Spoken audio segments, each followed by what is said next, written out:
Um, so, a couple of things happened last session. You were celebrated most victoriously for many things. Um, the uh, temple, the oldest but yet the newest temple of Moradin, was deeply honored by the party, especially Drystrand, with an excellent sermon to all the gods, and by Ember, who gave the gift of a fire elemental whenever you want. And so a great forge is going to be built. And there within this Ember Forge shall be made 12 rings. 12 rings for each of the gods above. And hopefully no one will be creating any sort of master rings at any point. Yeah. Who Yeah, would do such this? that would be a little Yeah. cliche. Luckily, the power of cliche is going to save us from that one. It would be cool though. Me and Tolkien been talking. No, no, no. But you guys head back after a grand feast with Red Zed. You sent Red Zed to Westwind to provide a little support with a sort of like, maybe we'll meet you there, maybe we won't. Who knows when that'll be? To which they were like, great, we'll get to work. You guys all head to Amon to get some important matters done.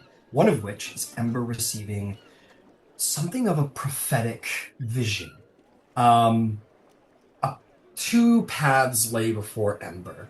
Deep within the earth lies a vestige, a hammer of fire, that is in possession of the king of the duergar, who are ardent servants of the crawling king. And you all saw some duergar make themselves known to you in Westruun.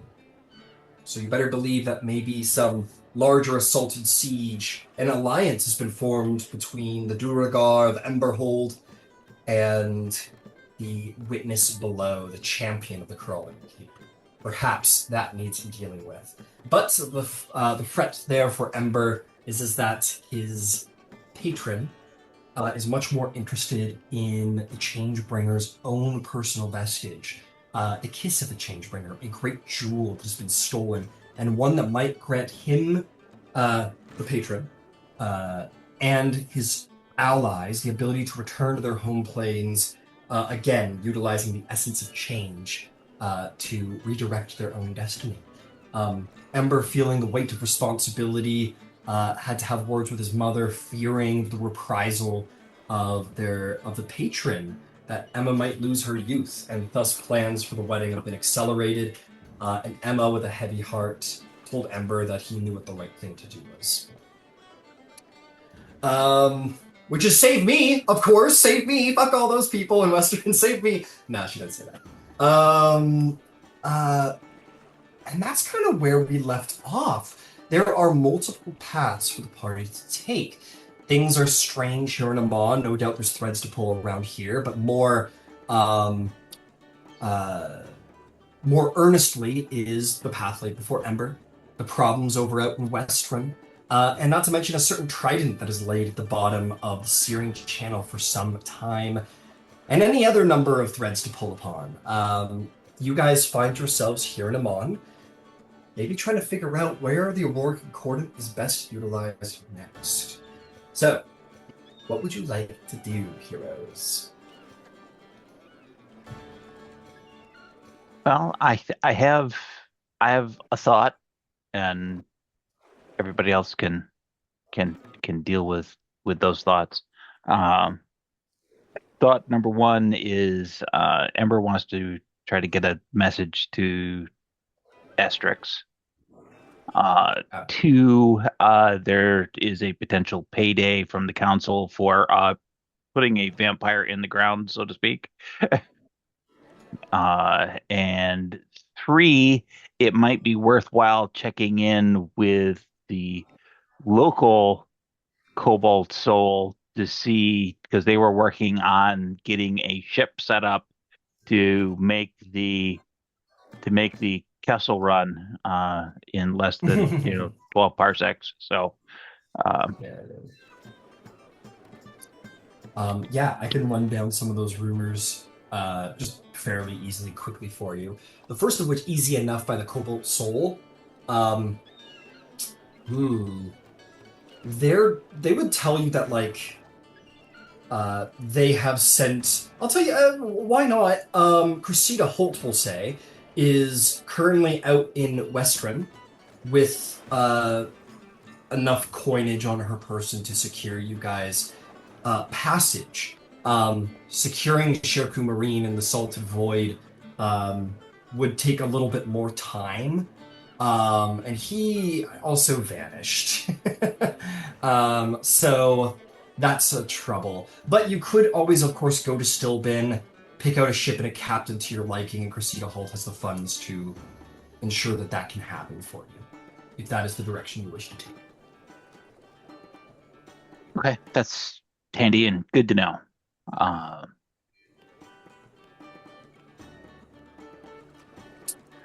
As for your patron, you're going to need to secure probably magical means to speak to him, or maybe attempt to use some of your warlock connection, something of the like.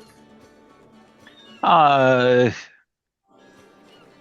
it's been a little bit one-sided, Mm-hmm. with regards to, he's easily able to get a hold of me. I'm less easy able to get a hold of him.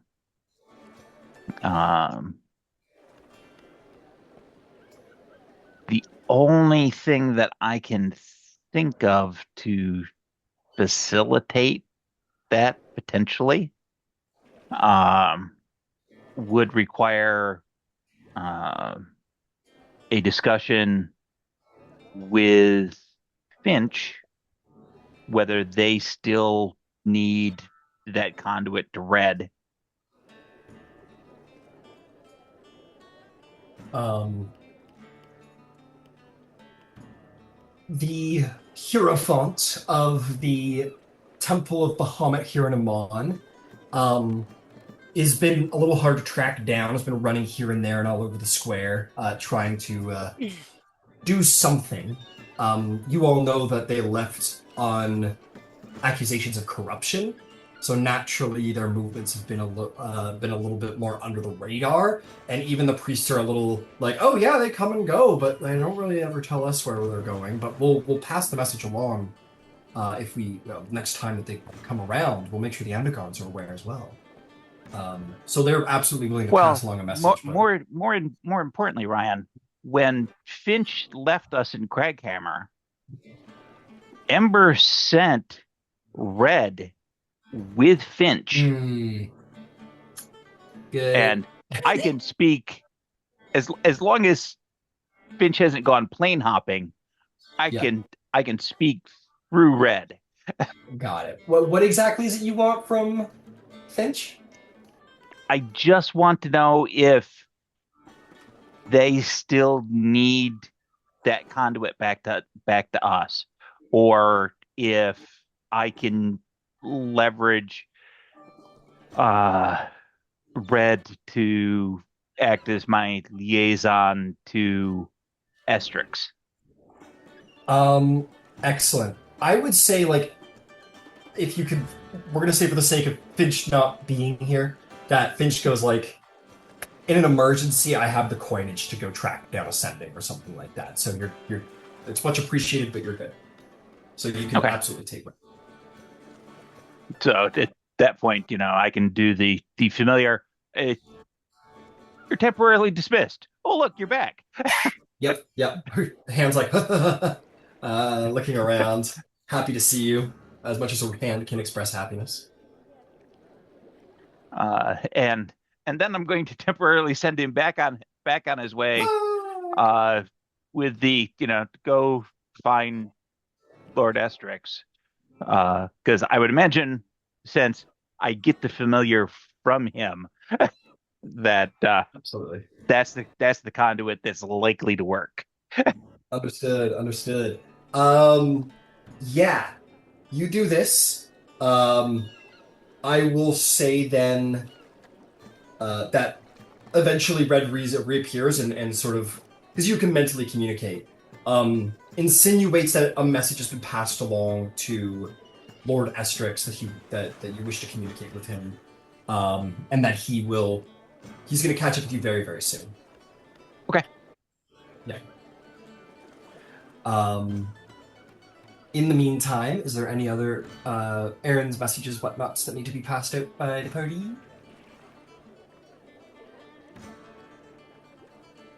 I have. If Oh, I was gonna say Sure, I have a yeah, go ahead. I have a question, but it's an above table question. Sure. Is Cressida Holt, when we got back from Shade Barrow, I remember her talking about Qiro's mom. Was she not the captain that the Cobalt Soul was chartering from Stillben? I could have been remembering that wrong. But I thought I remembered them saying that specifically because it was her mom, and she was like, "Oh, that's gonna be fun." Oh, that's right. Yeah. Um, they did say they were going to charter your mom. Okay, no, absolutely. Then, yeah, we will say that your mom's hanging out in Stillben. Why not? Um, your mom and her crew have been hanging out there for probably not long. For whatever reason, they happen to be in the region. Um, and yeah, they're hanging out there, and the Cobalt Soul is kind of paying their drink tabs right now, which is exponential. Well, probably isn't actually because they're pirates. They just drink like fucking the hardest bar rail liquor they can get their hands on. It's bad. And bad for them. It's So it's not the liquor that's the problem. It's the furniture and other sundry costs. I yeah, would imagine It's that's the true. it's part of the somebody's got to pay for that atmosphere. table. Um, so so with that in mind, just to kind of keep things on fair to your mother's personality, we will say that like Cressida Holt is there ready to like pay them for their time and passage, but they're very in and out of Stillben. Sometimes they go out and like raid, they go out and pirate off the coast, but can be very easily recalled upon your apparel. So they're satisfied pirates being pirates. um, yeah, You know, there's no shortage of things to steal in Stillben. And it's yeah. good in a real roundabout way. Mm-hmm. Sweet. So I just wanted Cressida because Holt and I thought I remembered that, but I wanted to make sure that I cleared that up and so that I no, had you're it right totally right. when I wrote it down. Yeah, you're totally right. I just not to remember. Gotta scroll through the calendar sometimes. Yes, thank you for reminding me. Drycerin, you look like you had something you wanted to do. Dress friend would like to check in with God's Brawl. All right, Figure check out in what's with God's happening Brawl. there. Yeah, Well, you go over to God's Brawl. The God's Brawl arena has not selected a new Earthbreaker. They are being led by by their high priest right now, which is kind of how it normally is supposed to work. But not for the Storm Lords way. They're usually not led by the wisest priest. They're usually led by the wisest warrior. So they have not yet selected an Earthbreaker. They're awaiting a sign from the Storm Lord as to who that may be. mm-hmm. She specifically wants to find Roshkra. She Yeah, you heard find he's been hanging Rashka. out. Roshkra has probably been fairly close. Um, uh, and I'll put this forth. I am moving past the errands a little quicker because I'm Mhm. sure we don't want to be bogged down in errands. But if there's anything anyone ever wants to play out, like absolutely. I will say this: being there, there is a deep tension. Um, not between various factions within the temple itself, but with the Tal'Dorei Council. Um, the the followers of the Stormlord here at the Gods Brawl and some beyond, there's a very clear wish to go to war. That the threat mounting in the south is grand enough that something should be done.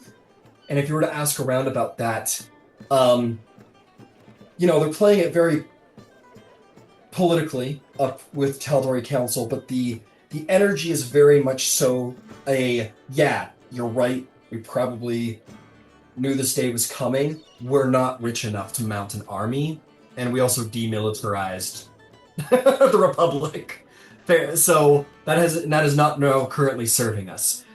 This sort of altruistic, idealistic feel, and that's largely what the people around here voice, is what nobody up there will voice, which is like, the fuckers demilitarized, and they're selling their walls to make up because they don't have a fucking army, and now they're weakening themselves, and so there's a ferocious tension amongst the followers of the Stormlord, angered with the Tal'Dorei Council, and largely talking about, maybe quietly and amongst themselves, that they're incompetent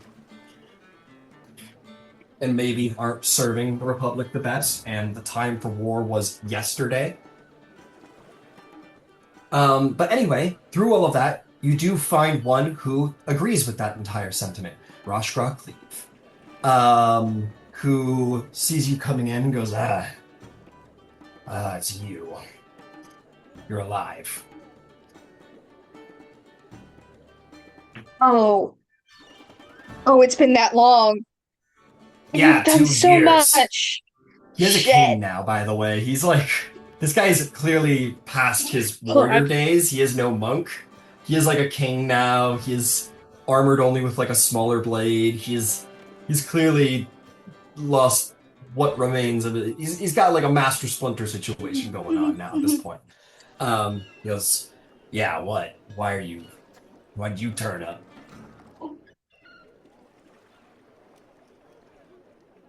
This is going to be a brief explanation. Uh-huh. Okay.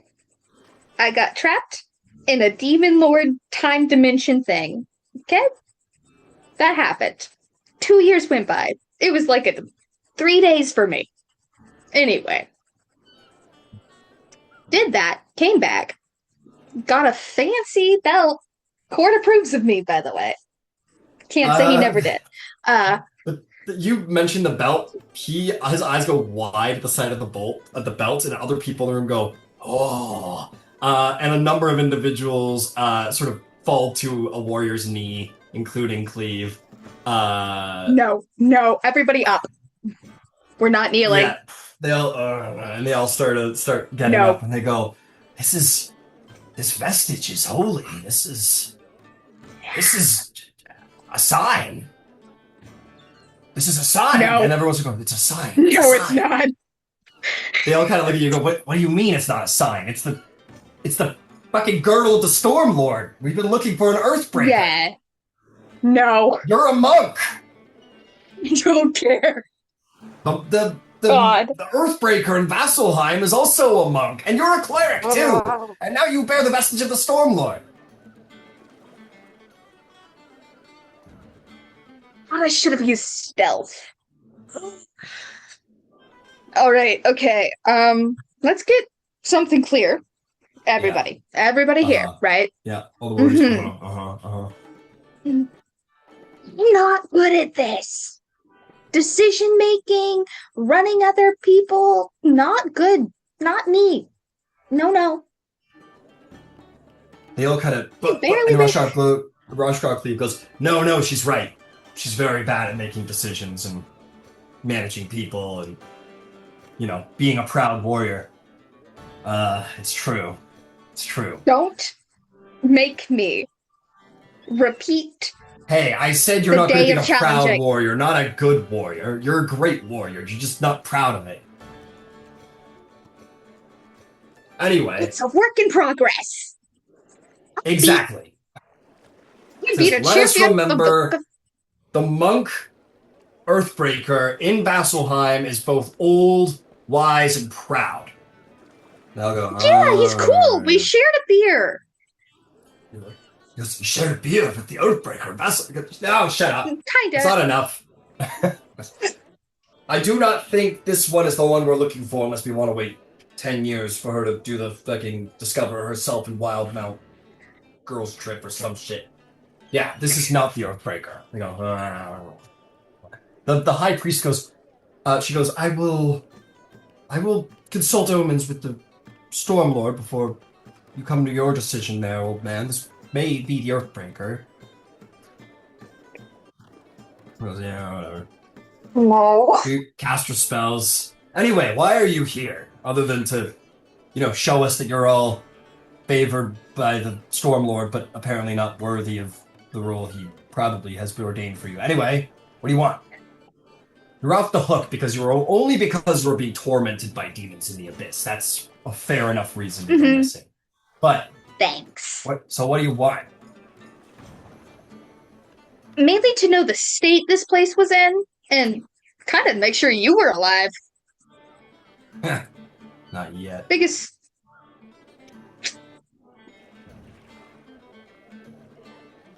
Yeah, I got nothing. Anyway, Rain Queen ain't found me yet. Don't do that. She's getting ready, but not Don't yet. do that. Why? No. What? You can't say that. You can't entice her. No. The Raven Queen hasn't got me. That's a challenge of fate. Don't do that. Well, she's gonna get me eventually. She's gonna get you eventually too. Yeah, I know. It's how the cycle goes, but you don't gotta entice her. Fine. Lord Almighty. Do you care? Why do you care? You're a cool old man. You taught me how to do stuff. Anyway. It was just checking Looks over at the young whippersnappers amongst the warriors. No. Hear that? The bearer of the girdle thinks I'm pretty cool. Should listen to me more.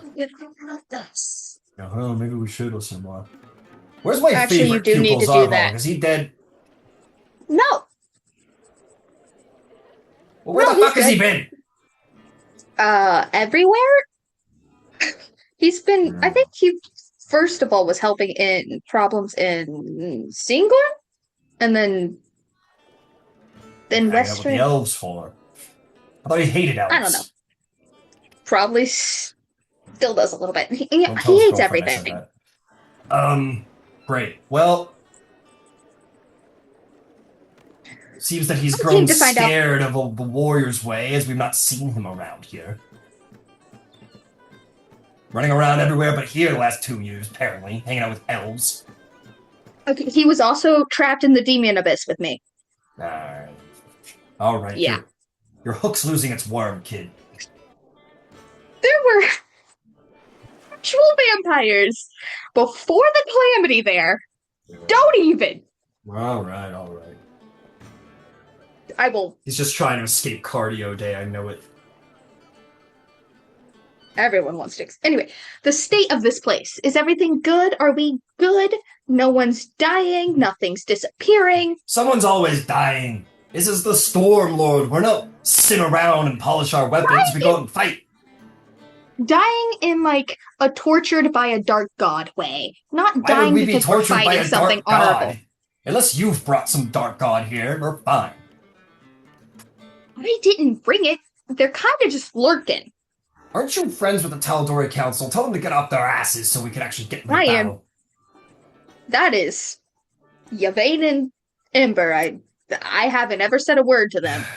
We need an Earthbreaker bad so they can go in there and talk some sense to those children and call themselves the Council of Tal'Dorei.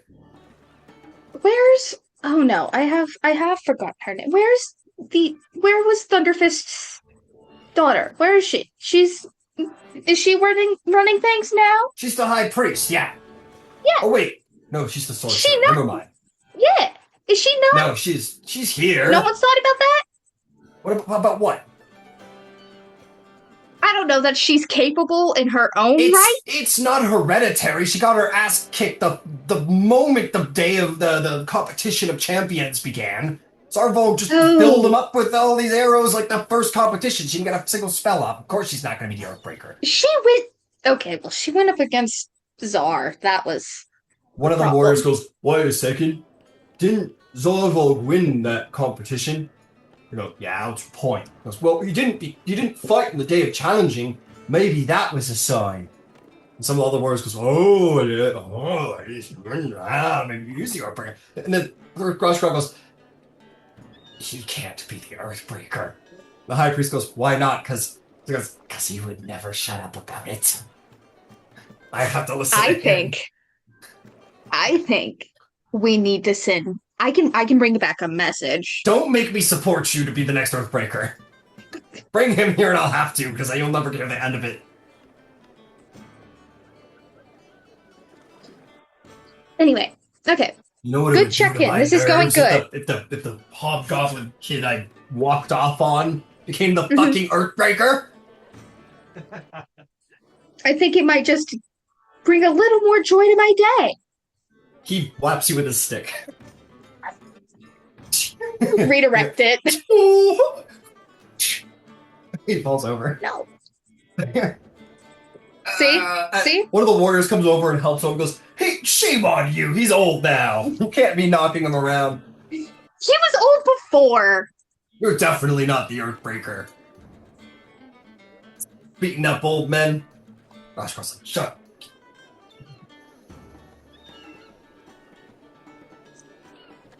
Nobody. And he goes, "Anyway, we're fine. We're ready to go to war, but we need an Earthbreaker to get these fools up there as point a master of war so we can finally go to battle." No, I get it. I will bring concerns back to the Aurora Concordant. No, don't. Yes. Don't you dare go and tell them that Zarval. Don't. You know what, Zarval? Whatever he's been doing, I hope he keeps doing it these last 2 years. You tell him to just keep on hanging out with his elves, and we'll continue to just not have an Earthbreaker candidate. Okay, even if this, put Earthbreaker stuff aside, I feel like the Aurora Concordant could help with the Tal'Dorei Council situation in general. So let's put that aside. Your own ego, we're gonna shove that out of the way. My ego. Yes. My ego. Moving on. Because you don't understand. The I don't Earthbreaker is the leader of the followers of the Stormlord, who is the god of war. If there's anyone who can force the Tal'Dorei Council's hand, it's the Earthbreaker. Have you seen Yvain work a social interaction? Oh, yeah, I've heard her chirp and do all of her talking very angrily at people, and it is definitely something that makes you not want to be in the room, but I don't think her chirping is enough to get the Tal'Dorei Council moving. They knocked down their own walls, for God's sake. Yeah, we're concerned about that, actually. Anyway, this Yeah, was it meant should to be be. quick. This is a lot more than I thought I was going to get out of this, honestly. Okay. We've got a lot of big feelings we're just around waiting here. for war. We're just waiting for war. That's what we're doing. Sitting on our asses. Waiting for the day the Master Cool. of War gets picked, whoever that might be. All right. Well, maybe if I do go talk to Yvain, who is one of the best motivational people, maybe she'll motivate me to become Earthbreaker, because you and your words do nothing. Goodbye. Mean child.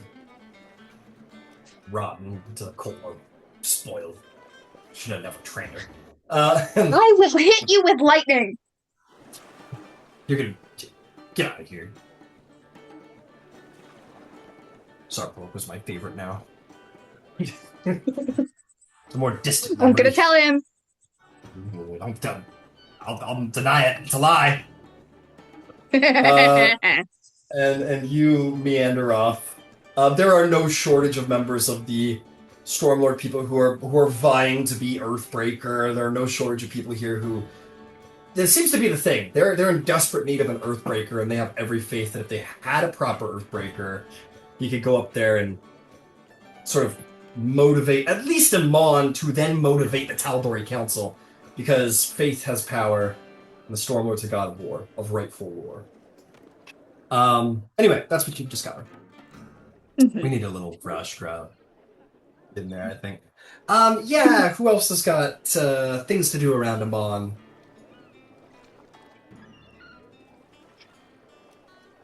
Okay, so with that, we will say you guys, maybe in the later, maybe the afternoon, you've gotten some of these things done. You guys rally together once more at the Rousing Spark.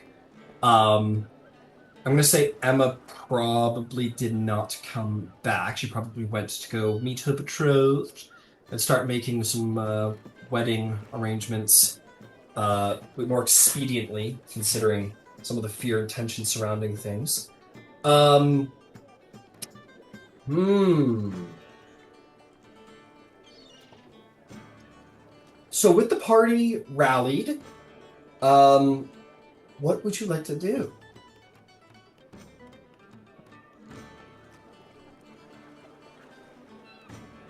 We want to check on the bounty on Zaktakar, and head to the Bastille and say, "Are you still looking for this person?" Yeah, if you go check on the bounty, there is a little bit of waiting to do. They do. Actually, probably not. They probably stutter pretty thoroughly.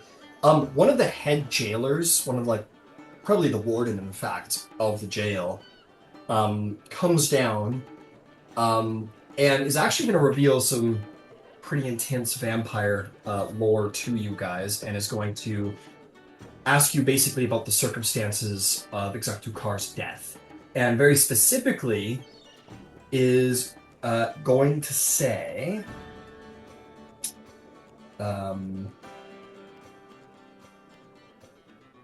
Sorry, have a second. I'm just making sure I'm getting the details here. That would be important.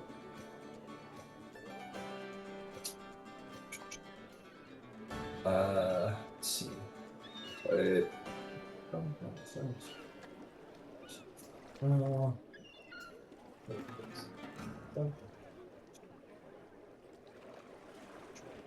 Okay, sorry, it's pleading for me a little bit here. But it's going to ask you, did you kill this vampire within their coffin? Within their place of vampiric rest? No, she was more a cloud in the air that I kind of just poofed. Is going to nod, say, I'm sorry to say that unless there's confirmation of the vampire's death, we have to assume that they're still at large. You see, a vampire, when their physical form is slain, whether in mist form or whatever, their essence will travel back to their coffin to be reincorporated, where they will rest and rejuvenate for, we believe it is about a day, about 24 hours, and then they will come back to life. There is a chance that they were too far from their coffin to have returned there within 24 hours, but unless we have confirmation of that, we have to expect that they return to their place of rest. So, unless we can confirm or find their coffin full of ash, we will have to assume that they're still at large. If there was any coffin within the bounds that became sanctified, it was reduced to ash, as was any soil that was within it. Very well. I have command over a sentient being of fire, and they very specifically purged any resting spot. See. Very well. We will send a knowledgeable detachment to Kraghammer to investigate and confirm the death of this creature. In the meantime, he says, this is not the full bounty, but you have at least given us great leads, if not succeeded, and is going to give you all a bounty of 6,000 gold. It is not, it's not even half the true bounty.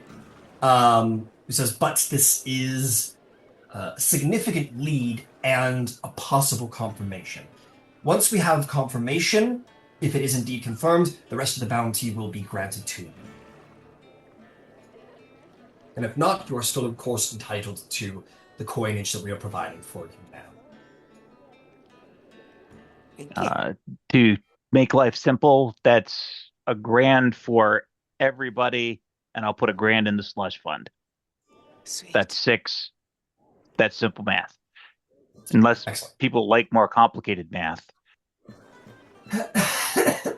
Yes.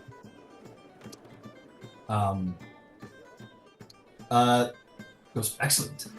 They will then send people. They're actually going to lower the bounty on Car now because there's a significant lead and a significant sum of that bounty has already been given to you guys. So the bounty on Car is going to decrease. And people are basically government around the city are going to start pulling down bounty sheets, and they'll probably be replaced in a day once they've been printed. But yeah, you guys have struck at least a significant blow and created a significant official lead. So they're probably going to reprint their bounty sheets. Excellent. Is there anything else to do in Emon? Some time has passed, but still no sign of Asterix. Whatever he's up to must be keeping him busy. You're more than welcome to take extra time out of your schedule to wait on him, or the party would like to come to a decision or share what they've learned around Emon, by all means.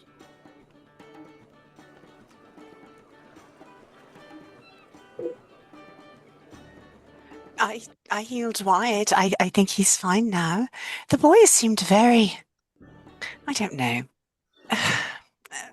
Paladins aren't always the brightest. They were on the tether about something. But yeah, so Wyatt's healed. Oh, I forgot to get my shield from him. Shit. I do have to go get my token from him, but that can be whenever. It doesn't have to be now. Yeah. Emma's gonna marry Senior Anagard. She's wearing a ring. That's Apparently, we magnificent. do good work. Yay!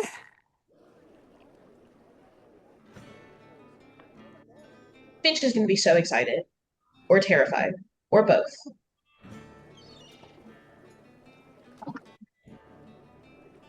On a sadder note, the followers of the Stormlord would like to go to war. They think the time for it has passed, and that we are officially in a state where we need to be defending ourselves. They have no one to speak for them. At the council for them, Zarbok. They need an Earthbreaker at the God's Bra. We're gonna get tested to see if there are signs. They want You're Zarvog meeting to be Gary, the right? Earth. They tried to convince me, and I don't think I'm gonna let that happen. Aren't you wearing the belt? Isn't that No, sort of your see, your role by default because you're wearing the belt? I'm wearing the belt, yes. I don't think I have the diplomatic anything at all, What's- really. Earthbreaker is not generally known for his diplomacy. I've known 2 of them. They were great men. They were amazing Yes. men. They were not necessarily diplomatic men. No, but they need an Earthbreaker that can speak to the council and convince them to go to war. I will say, I'm not Glycerin- sure. Sorry, I don't mean to interrupt you. Just that, considering your thorough knowledge of the clergy, it is exactly the fact that the Earthbreakers are not meant to be diplomats is exactly the reason why they need them. Because they are warriors, and if anyone can stir a religious fervor over going to war, it's the Earthbreaker of the Storm.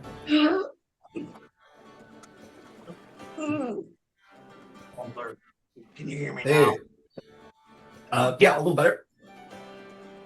They're certainly not wrong about needing an Earthbreaker, and I've been going on, I guess it's for years now, about how we were too late to get to the war to the Tal'Dorei Council.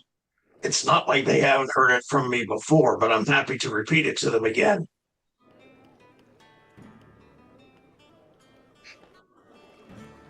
Okay, well, do you want to go preach to the folks at the God's Brawl?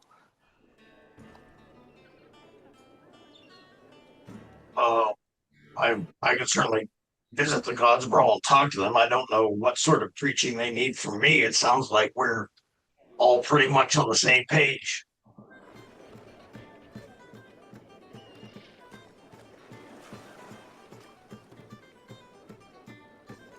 Well, should we all go to the God's Brawl? Yeah, happy to stop by and talk to them, though. Excellent.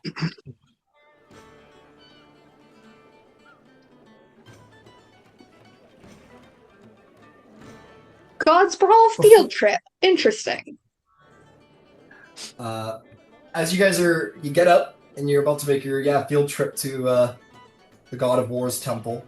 You guys are kind of getting up, gathering your shit. The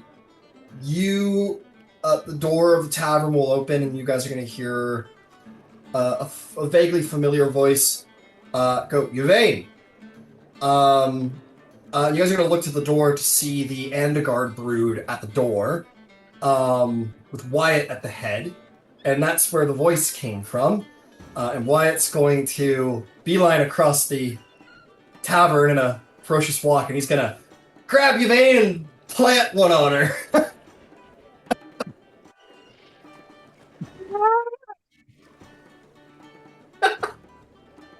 Oh, what's all that about? What happened when you went to their house? I just did Yeah. the spell. What? Are you okay? It's The tavern's like, Stillben all over again. No, I went over there. I did the regeneration spell. I came back. I hardly said a word. I just did He that. has She's got like full Yvain in his arm blushing like eyebrows to this. tips of her ears. Yeah, he holds Yvain in his arm like this. It's kind of like doing some of this to the tavern abroad and says, it's like she says, I lost my power of speech. She performed a miracle. In the name of Bahamut, I can speak again and be a warrior as I once was. And they're like, woo!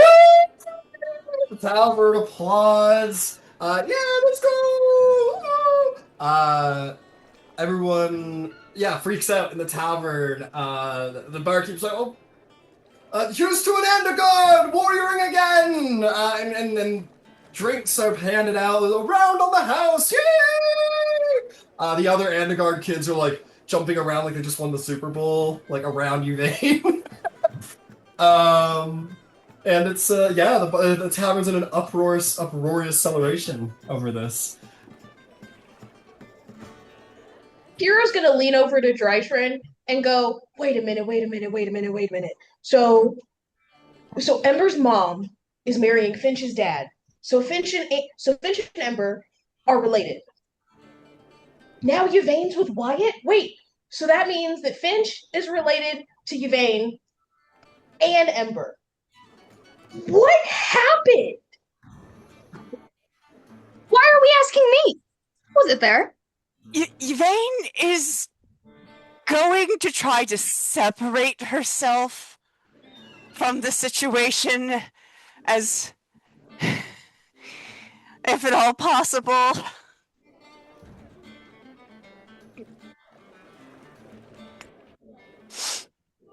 You're like in the middle of you're like the person who did the touchdown at the Super Bowl, and all of the football players are around you like, jumping up and down. I want you to make me just a flat dexterity check. Just a flat dexterity check. Or strength. Either or, your choice. I'll give you either. We're going to take dexterity because my strength has a -1 and it is an 11. Okay. Fair enough. What'd you get? And then 11. An 11. You're like, oh no, like trying to like squeeze out, and you find yourself lifted off your legs as like Antero throws you on his shoulder. He goes, she's like, yeah, she's a fucking awesome healer. And he's like, woo! And everyone's like, yeah! And you're being like carried around the bar, and you're like, no, like trying to get away. Yvain's being carried around the bar like she is the trophy one gets at the end of Super Bowl. I keep looking to Qiro and Drycerin like, help me. She's like 3 people deep. Like, people like, If Yvain is looking at us, Qiro will start pushing her way through people just because, at least put her on the No, ground. no. Ember will reach out and just touch Kira on the shoulder. No, let her enjoy this. She's having a fantastic time. See that look of joy on her face? You know what? She looks like she's gonna vomit. The longer I look at it, the more I see it. You're right. You find your faithful party waving at you from the side. Grace's very concerned. She just doesn't want Yvain dropped. That's all. That's it. Yvain's gonna. Oh, these are pretty strong off. fellas. There's a good chance she's not getting dropped. He doesn't trust Yvain's gonna them. wild Dresser- shape and fly and, No. and fly off. This is Oh, what way the fuck? overstimulating. All right, yeah, you turn into a bird and sort of start pigeoning like around the raptors thing. Ember will go and like prop the door open. The bird flies out. The celebration doesn't stop. Like Andrew's like, yeah, and then it just kind of keep going. I don't know what that song is, but you know that at the start of all the hockey games or the sports games, that one's going. Yeah. Well, she'll probably be okay. I'm sure she'll be fine. Is anybody else gonna ask? Cause like I want to know, but I don't want to be the one to ask. I think she was just doing what she said like 2.5 years ago that she was gonna do, which was heal Wyatt once she could, and she obviously can, so she did. But in fairness, I forget that it's 2.5 years. Yeah, it's one of those things where somebody makes a promise and time passes and people forget, and or they assume that it was meant with all due compassion, but zero ability to actually make it happen. And along comes miracle worker Yvain, who just makes it happen. Also, 2.5 years is a long time to go without speaking. I'm sure he's quite relieved. Oh, I'm sure. And I would hesitate to guess that it took a little bit of time. So that's why she was able to pop in, do what she needed to do, and leave before it ticked up and was sufficient to see him appropriately restored. So yeah. Okay, but the kiss. What was the kiss? I have to know though. Oh, what was it for? Because that was passion. That was very exuberant. But if you had been crippled and unable to do what you had trained your entire life to do, and somebody comes along and goes, yeah, here you go, and scoots out before you could say thank you, you might be a little exuberant. Yeah, people show gratitude in a wide array of versions, I'm learning. Somewhere from within the crowd, Wyatt appears up on a table. He goes, here's to the here's to Bahamut, who has continued to give me his protection, even when, maimed as I was. It was like, yeah! And he goes, and here's to the Moonweaver, because I don't know what the fuck she did to make it all work out, but there was a lot of stars and moon and shit, and I think I know where that came from. Everyone's like, yeah, look at it! And they're like, yeah, it's the Wyatt! And Wyatt just starts putting back the chair. And this is quickly devolving into a bit of a Dionysian, shall we say, experience. But yeah, if you guys wanted to party, you could, or you can slip out. Fast forward 2 hours, you guys stumble out of the tower. Whatever you want to do. Dice runs out. This is another, Sneaky once in. again, Wyatt Andergard is being praised like a god in front of her. Nope. Ember is going to stay only because Emma isn't here and somebody needs to keep an eye on the place. Yeah, fair enough.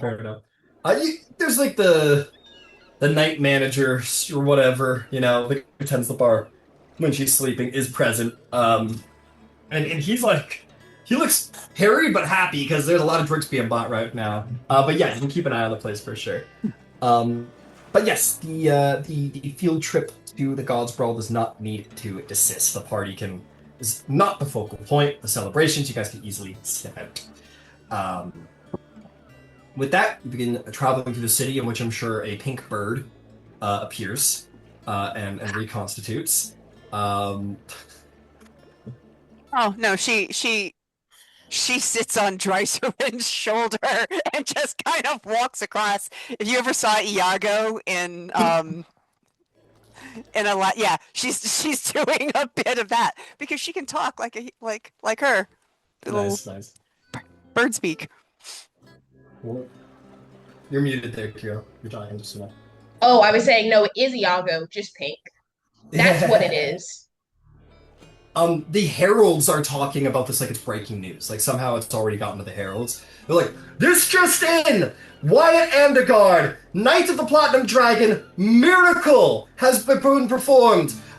Just taken out of his noble divine duties as a paladin due to a wound sustained, saving the Hierophant of Bahamut, famous Platinum Knight, younger sibling Finch Andergard. Wyatt Andergard is now healed, able to return to service to the thanks of the magical abilities of the druid Yvain Starborn of the Aurora Concordant. Praise Yvain Starborn, praise her god, the Moonweaver. And everyone's like, the gods walk in mysterious ways. Why did it take 2 years? Shut up! And people kind of get back to, some good news has come around Emon. Some good news has come around Iran. I was like, I didn't know Yvain Starborn was alive. I thought she was dead. Because, these things change a lot with adventure. Shut up. It was false news. I knew it was false news all along, says one of the people. Fake news. And you guys end up at the God's Brawl arena. An arena that is stuffed with the biggest, meanest warriors you have seen in Tal'Dorei. You guys haven't seen, you've seen some of the Daxu Outriders. Those guys are pretty solid. Those Andergard guys, they're pretty solid. But this is where you go if your life is battle and war and competition and glory. These are the guys who train all the time to fight, and then they fight. These are glorious warriors who stand before. And there are more of them here than you've ever seen. I don't want to say cliques. Cliques is the wrong word, but certainly I think war band would be the right word. Like little war bands here and there, sitting around looking like people who are looking for someone to punch, or talking angrily, and all of you will hear the same sentiments about man, we need an Earthbreaker, we need to go to war, Tal'Dorei Council's stupid. All of these sentiments are being shared around. Roshgrok Cleave, you see again Zarvog for the first time in a long time, who suddenly looks not happy to see you. He just kind of sees you. He's got a cane. He's looking older. Looks like age has finally caught up with him. He sees you appear and he kind of... you see the lift goes out of his shoulders a little bit. And he will approach. He'll go, it's you. You're here. Looks over at you angrily, dries her, and goes, so what? What do you want? I understand there's a lot of rumbling about war inside this arena, but it's not making its way to the council. Yeah, that's what we do, is rumble about war. So what are you here to do? Are you here to put your hat in? Is that it? Make my life more complicated, shameful? Well, in the past, when I've approached the council about war years ago, I was told that there was not a lot of support for such a thing. I think that support from the arena, from uh, the followers of the Stormlord, would probably be relatively meaningful to the council, or at least show that support is building. He sort of sighs and resigns himself to the inevitable advisory position that is probably coming his way. And he goes, "You got that right. Support is turning against the council politically, but that's not what we're here for. Religious power has not been brought to the head. So yes, the Earthbreaker would have a pretty big say. Dwarven Thunderfist, he did not go against the council. Or maybe he should have. What progress are you making towards appointing a new Earthbreaker?" We're waiting for the signs. He looks over at Drystrom to say, and as if a vestige made by the Stormlord's own hand isn't sign enough. That does seem like a pretty compelling sign. Does seem like a compelling sign, other than the fact that this one is too quiet and uncertain of themselves to be a proper warrior of the Stormlord. See? Doesn't even deny me on it. Doesn't even try and fight me on it. I can't because I am. Okay? It's a See? learned habit. She knows the had to repress. Stormlord. She knows the Stormlord in body, and she might have a cool trinket, but she doesn't have the spirit of the Stormlord. At least not yet.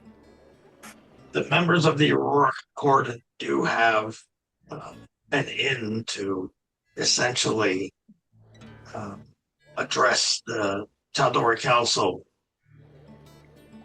basically whenever we please. So, at the very least, the bearer of the Storm Girdle could certainly. Was that what it's called? The Storm Girdle? Yeah. The bearer of the Storm Girdle could at least serve as a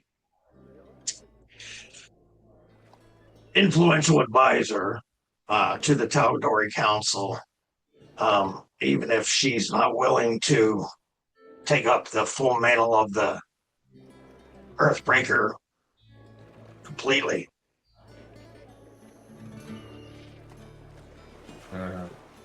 So what? You're here to toss your hat in? Is that it?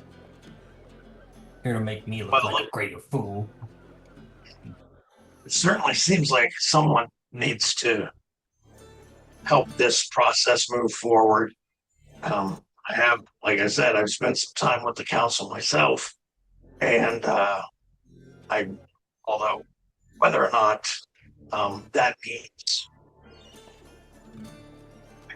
obtaining a title, I'm happy to speak more with the members of the arena and to bring their concerns directly to the Tal'Dorei Council, with Drystrom's hope and approval.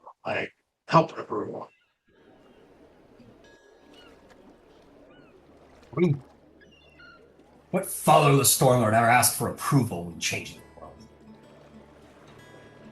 Well, like I said, she is the bearer of the Storm Girdle, and I believe she did act as the champion of Cord in the last time we competed in the Day of Challenge.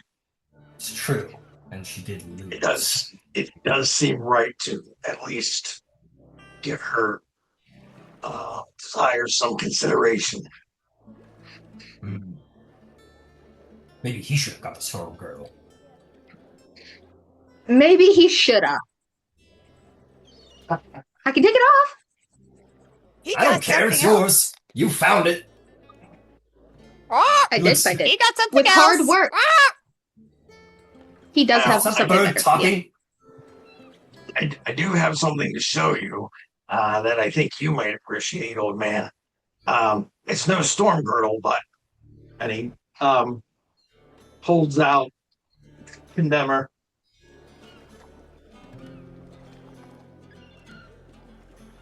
Yeah, he'll look it over. Cocktail goes, just fucking giving these things out? How did you find this? This is actually pretty impressive looking. Buy it. We slayed a vampire for it. A quite old one too. Multiple. I'm sure you probably heard the name. It's Ratsuka, one of the most notorious serial killers in Tal'Dorei history, I believe. And our minions. We took out those too.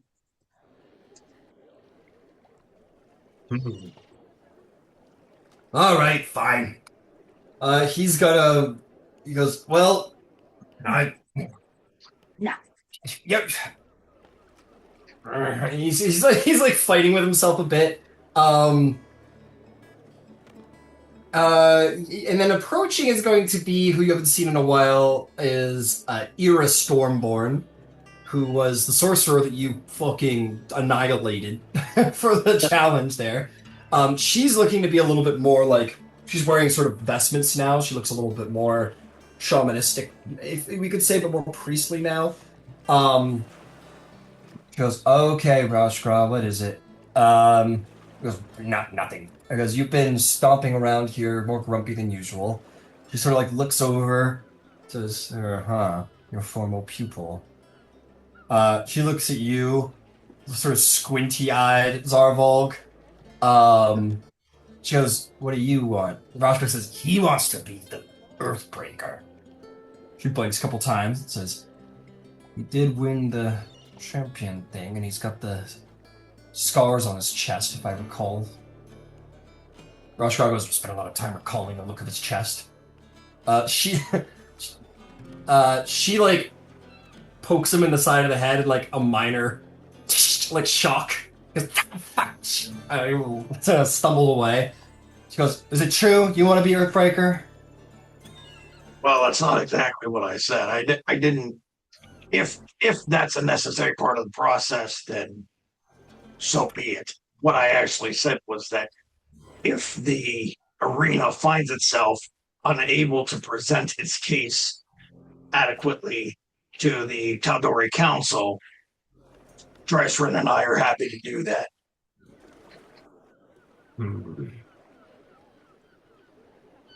She thinks about it. She goes, I will make some omens and rites here. The first two things need to be done. She will walk to the arena. She'll spread her arms out, her voice emphasized by her sorceress and religious power. She'll say, Warriors of the Storm Lord, hear this. One has come forth who means to present himself to be Earthbreaker. Zarvolg the Grim, student of Rashkra Cleave, who you all know well. He has been marked by the Stormlord, and he, as some of you may know, won the competition to be champion amongst those best for the day of challenging 2 years ago, but they never actually entered the challenging arena. I may make divine issuing to the Stormlord to see if he is worthy to undertake the rites and rituals that may deem him worthy. But my ask to you, warriors, is does anyone here have a reason why he should not be Earthbreaker and why perhaps they should be?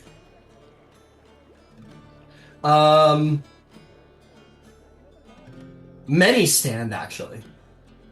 One says, he uses a bow! Bowmen are for the cowardly! They go, some say, I have not heard him speak proudly in this arena. I have not heard his voice as loud as thunder. And he goes, ah! And more speak of different reasons why not. They say, you think he can match the glory of Thorvald Thunderfist? Perhaps even surpass it? I think not! And they go, ah! And Ira Stormborn puts her hand up and says, very well. Then it is decided. He is worthy, for there are many who would challenge him, and only in that challenge will he find such strength. She'll turn to you and say, "You who would be Earthbreaker, do you think yourself worthy to undertake rites and trials to lead the faith?" I think that I've proven that I could best most folks here. Some people, some people uproar in anger at that sentiment. Eventually, the hand goes up from Stormborn to quiet it. She says, "You truly think you are the best of all present for the role? Of all, perhaps in Tal'Dorei, in the faith of the Stormlord here in Tal'Dorei? You would meet all challengers the better?"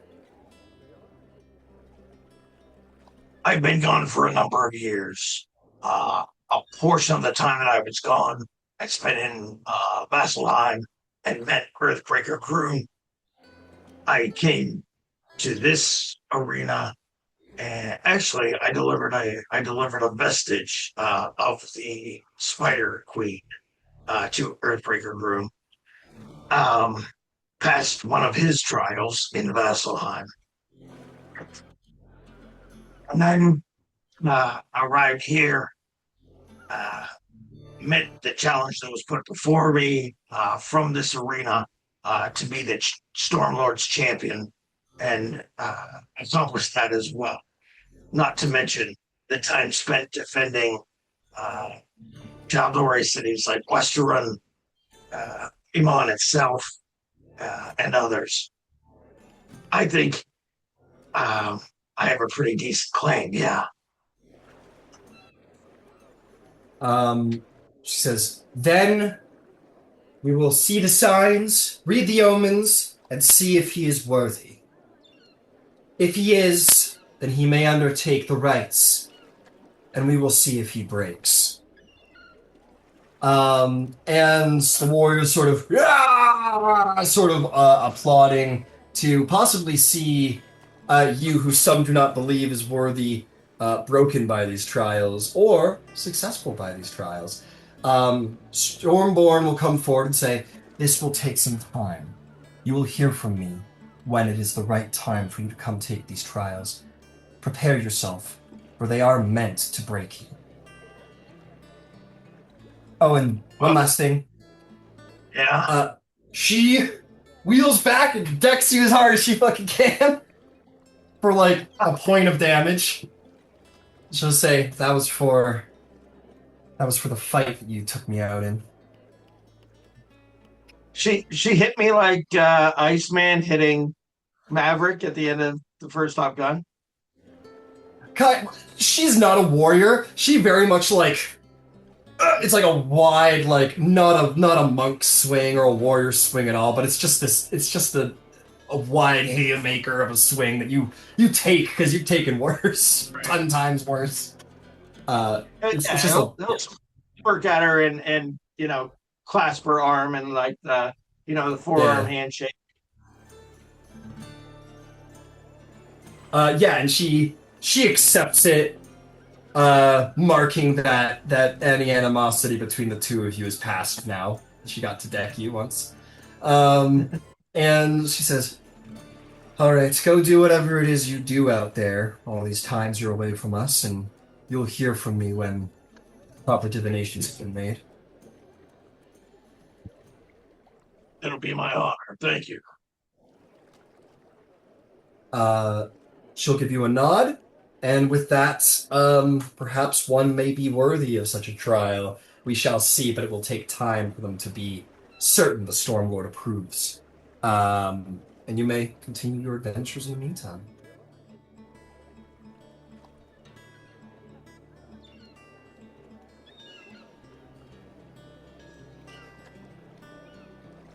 So, are we going back to Kraghammer? What's that? Are you gonna change back? Or you're scared Wyatt's gonna find you?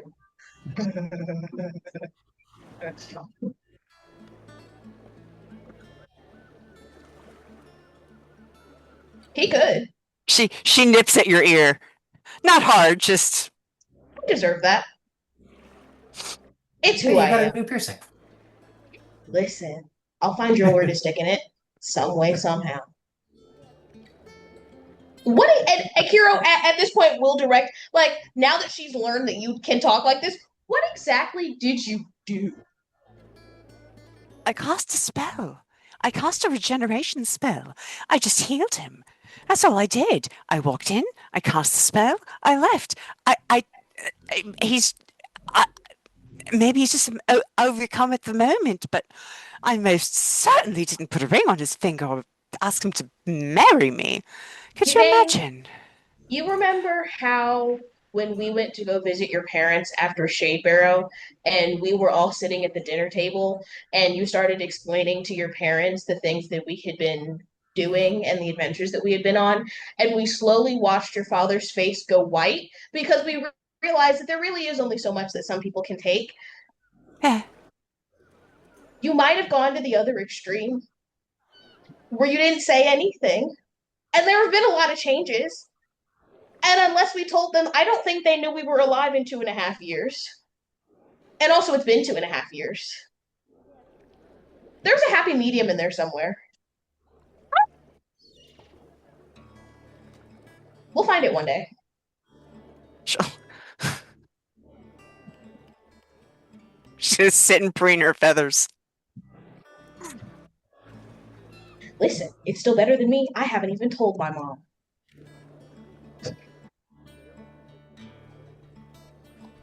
You're gonna lose this one. My mom's the Geist. Oh no! I know I'm gonna lose this one. There's a very large chance actually that my mother tries to kill me herself. Before she remembers that she was happier when I was alive. She'll remember at some point.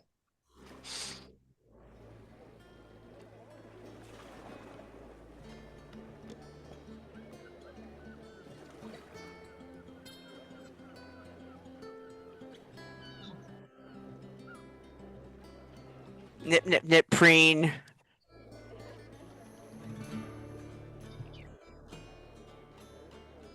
Okay.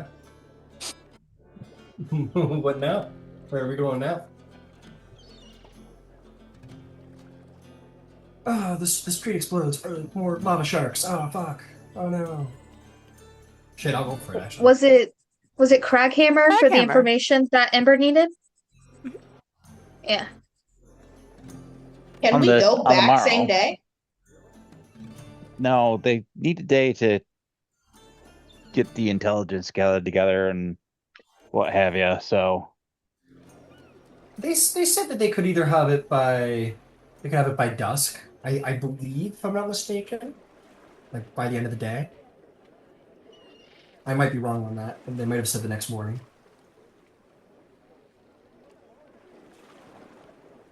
I'm down to see some dwarves.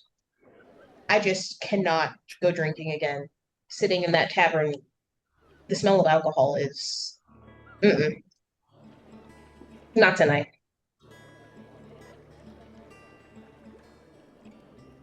Okay. well, if I can get a short rest in, there shouldn't be a problem. We can say you've gotten a short rest by now. You guys sitting around the tavern, whatever it would be. Yeah, just to expedite things. You guys hang out in Emon, do a little window shopping, what have you. You can either sleep here or in a Kraghammer, entirely up to you guys. But yeah, for the sake of just speeding along, why don't we say, Ember, you take everyone to Kraghammer.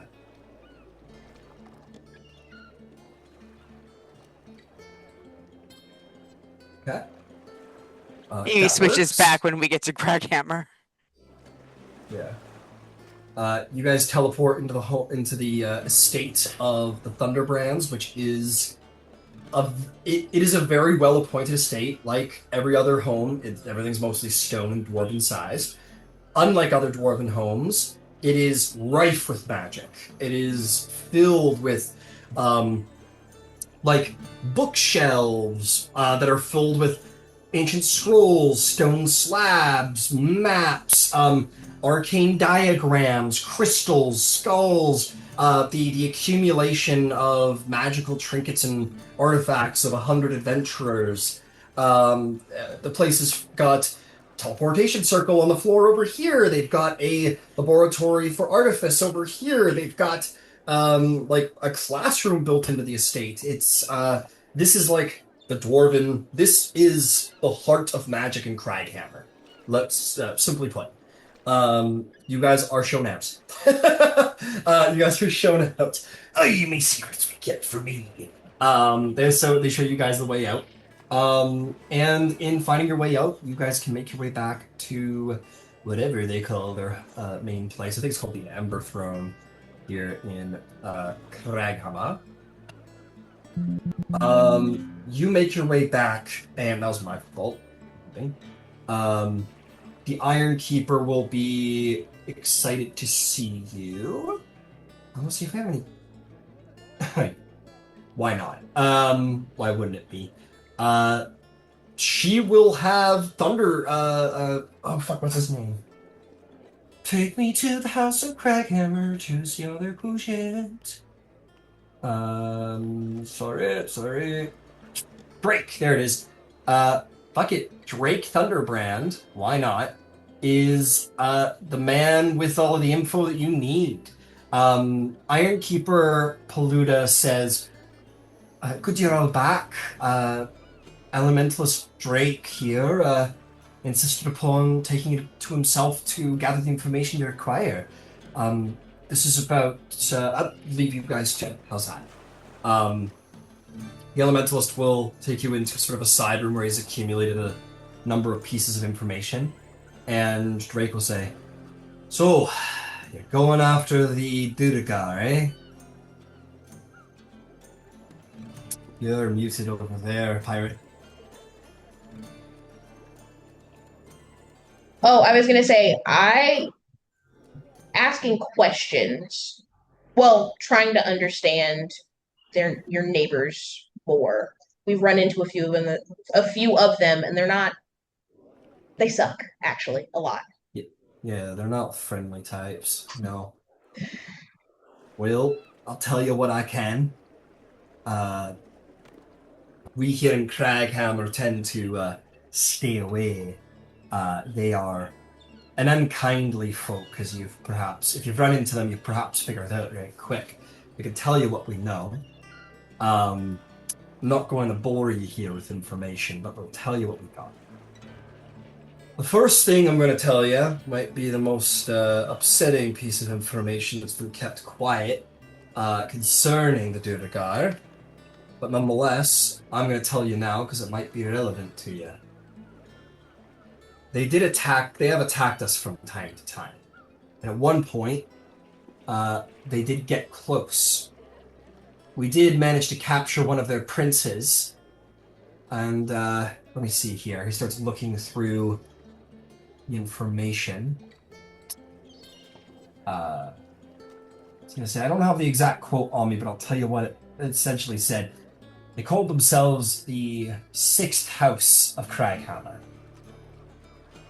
which is concerning, for reasons I'm sure you can guess. Back when Kraghammer was being first established and was being established as the halls of Uthtor, the five houses were established: Bronze Gript, Golendar, Greyspine, Thunderbrand, Zurthul. This would tell us that the duergar were perhaps a sixth house forgotten to time and to their own evil machinations. It is largely understood that the duergar were abducted by the evil aberrants of the great depths of the Underdark and were changed, much like the drow were changed from elves. Their skin darkened, their eyes changed color, they've got some psionic abilities. We conjecture, we in House Thunderbrand, that had something to do with the Mind Flayers, abducting the sixth house of Kraghammer and enslaved them, and due to proximity for hundreds and hundreds of years, they gained some powers over the psionics. So, that is how we guess they came to be. Now, as for what you might actually be up against today, Emberhold. Unlike our neighbors of the Tal'Dorei Council, they are very much militarized. It is said that they constantly form armies to set off into the Underdark to establish other settlements, raid and pillage neighbors, and bring back slaves and spoils, and so on and so forth. So we can expect that there's several thousand, if not at least. It's hard to say, but they probably have a decent slave population. I wouldn't be surprised if they are in alliance with Drow. But these dwarves are not to be underestimated. Deep, deep underneath, far away from sunlight. We have sunlight come into our quarries to some degree up here, but they are in a part of the earth where the only light comes from the lava flows deep beyond. This is a lot of guesswork. They might be in alliance with certain fire giant clans who are in the earth enjoying the fire and flame in the deep of the earth. They might be friends with their mind flayer captors, drow, who could say? What we do know you're going into is great danger, and you should be very careful. They're a dark, bitter, militarized, superstitious bunch. And they are ruled by a monarchy. The King of Embers, he's called. As far as we know, the most recent monarch goes by the name of King Thungrul II. A cruel, cruel king who possesses mighty weapons. Make no mistake, Emberhold itself, the city, is a fortress. We were told that Vox Machina actually assaulted Emberhold about 20 years ago, long before, and dealt away with the king and queen, but the lost princes circled and resurrected and made even stronger and angrier still the duergar. So, whatever paranoia Vox Machina probably put there, you have to deal with now. They have surely reinforced themselves. Any questions? Because I've come about to the end of the conjecture and questions of the lore we possess of our cousins.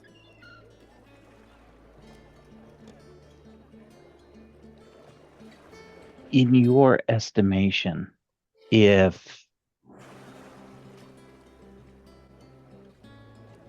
they had a increase in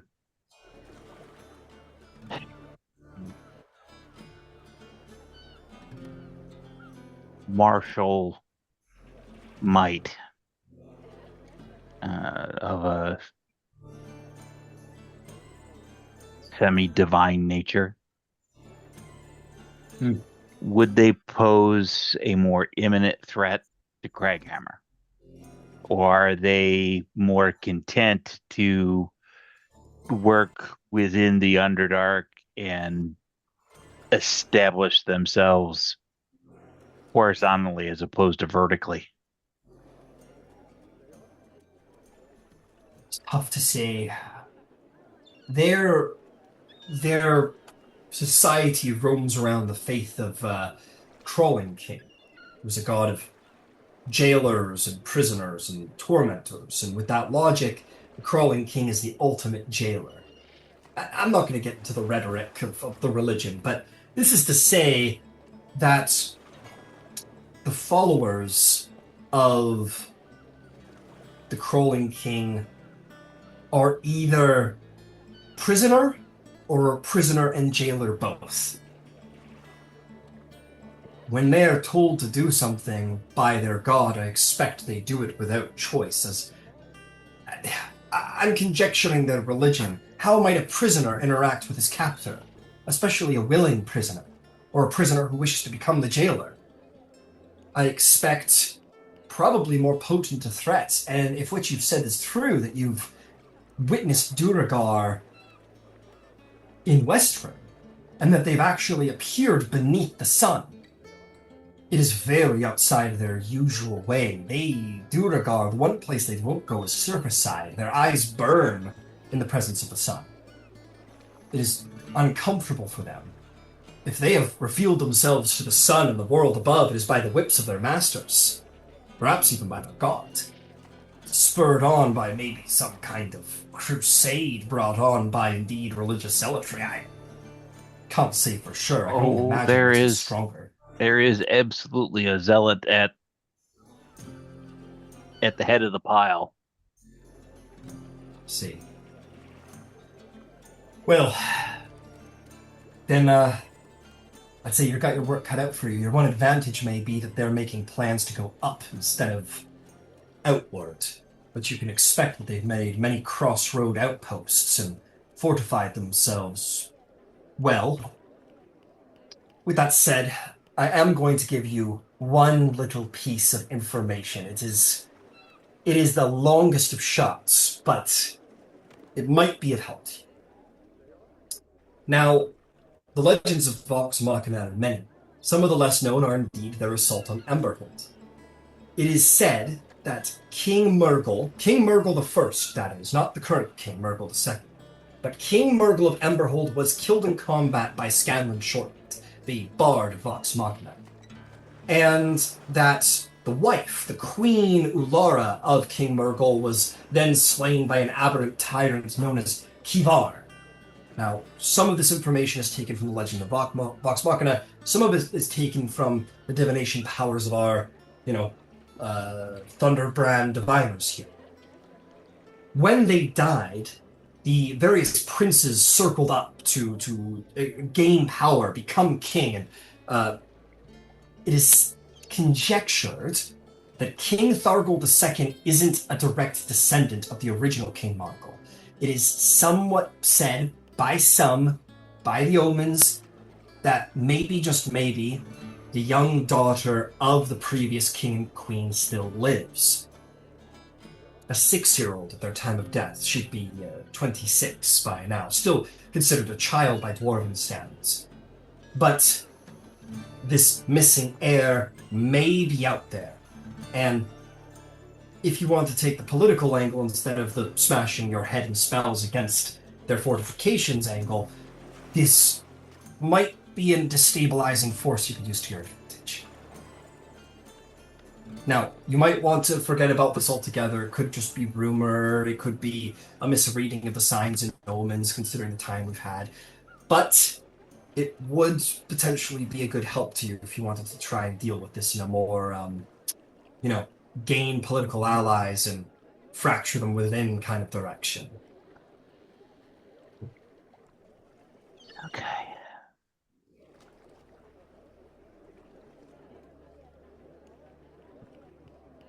So, that is what I've got for you.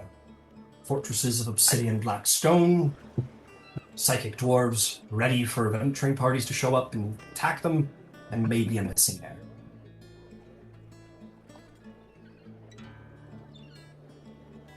Well, that's certainly a lot to take in.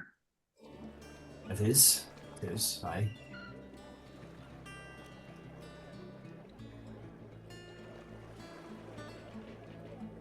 You will probably learn more once you get nearby. If you can take a duergar prisoner and extract information, you might learn more than what we know. Our most recent information came from that very legend of Vox Machina, so there's been a, 20-year gap between our most previous information, which may have been,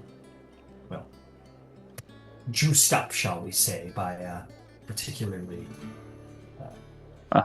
Scanlan does have a Barf. reputation for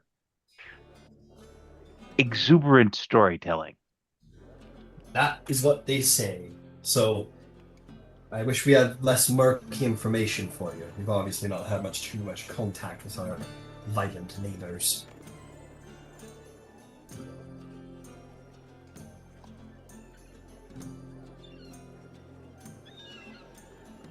Has there been any increase in frequency of interactions with them and your folks over the last Nothing of reason. couple of years?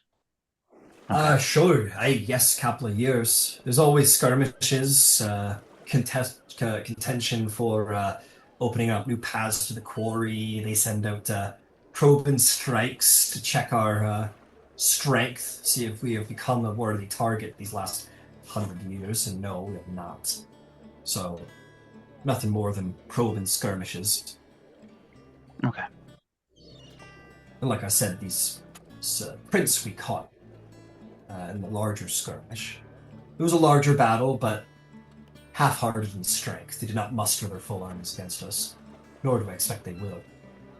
They don't have much desire to be close to the surface.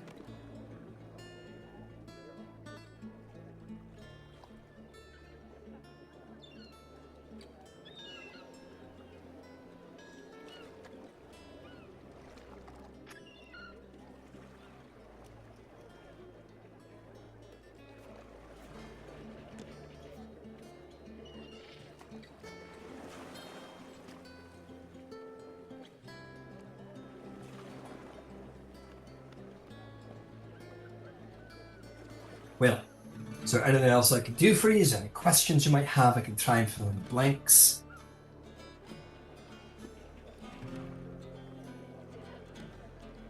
Well, if that's the case. Oh, sorry. No, I was just asking Ember if he had anything else.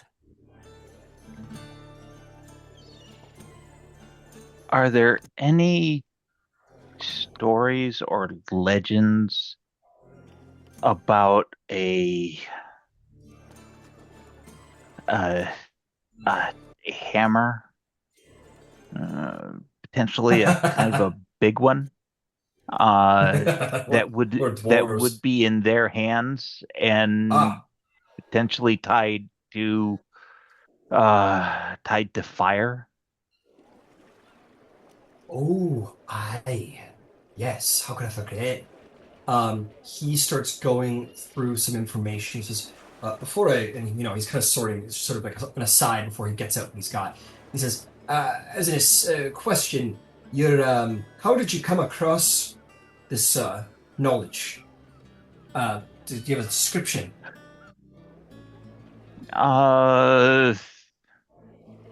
It's going to sound entirely esoteric when I say it, but it came to me in a dream. Well, must be nice to be chosen and all. He sifts through the info, and he does pull out something. He says, look at anything like this. And it is a very rudimentary drawing, but it is a long-hafted maul, and at the top there is maybe a jewel, maybe a flaming eye at the very top, of like a brick, which would be the maul head. And it does have distinct similarities to what you saw in your vision. Very, very similar. This is the vestige of divergence known as Pyre Maul. It is, rumor has it, or the lore, that is that it was forged from deep red iron, and it is a massive hammer, set with a brilliant fire opal that shimmers with an eternal flame. The rumor is that Grand Legate Phaestos, who is the fire giant ruler of Volcanon, somewhere beneath our mountains here, bears it. It is his that he wields. Now, maybe that's changed recently, or worse to imagine, perhaps the duergar, having been shown up by Vox Machina, may have made alliance, these fighting giants, which is troubling to prospect.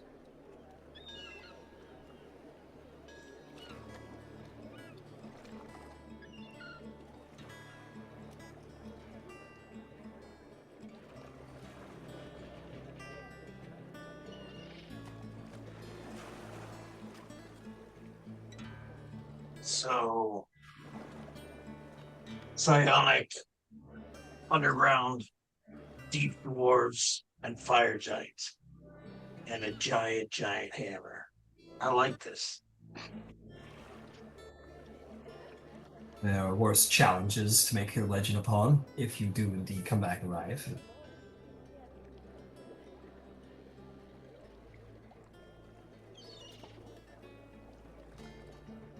Well, you'll close up this Actually, info. Yeah. Oh, wait. Drycerin wants to ask more about the religion.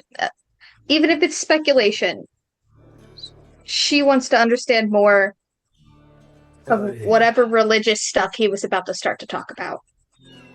Says, I I am no worshipper. I mean, I know some in interest of this, I know some little bits about the crawling king, only in the interest of understanding our enemy, but no deep grand understanding of much more than like the basis of their commandments and so forth.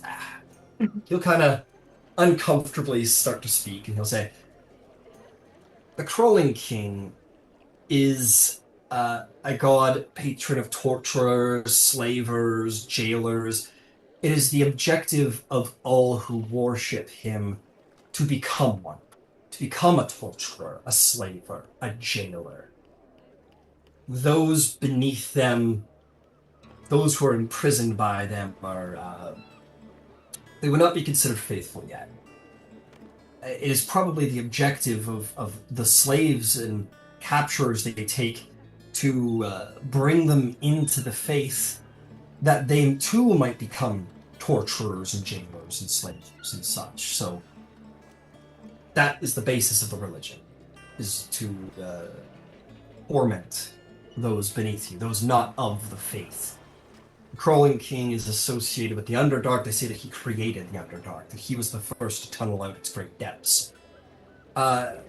He is very... he does not like the Dawnfather. He does not like the Everlight, those beings of light. He does wish to lure his enemies into the depths, where he might be taken by the dark depths and captured and so on. I do not like the surface, and the last thing I can tell you is the basics of their commandments. This is not word for word, but basically it's to create darkness. It is to inflict and enjoy pain that you inflict on others, and it is to imprison and bring life into darkness and away from the light. That's darkness, torment, snuff out the light. That's the general basis of the religion.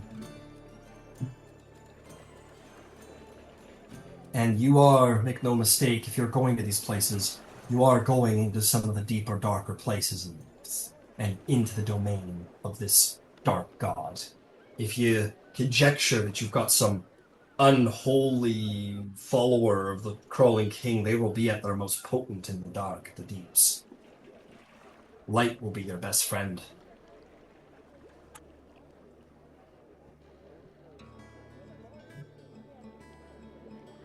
Yep, okay. We're pretty good with light.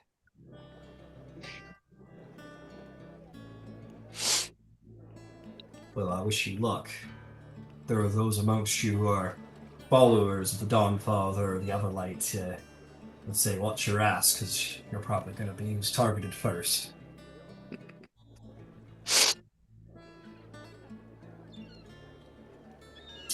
Thank you. I don't know what you're thanking me for. I feel like I'm enabling you a little bit, but I'll take it nonetheless.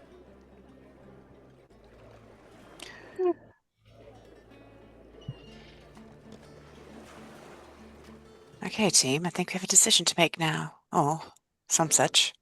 Remember?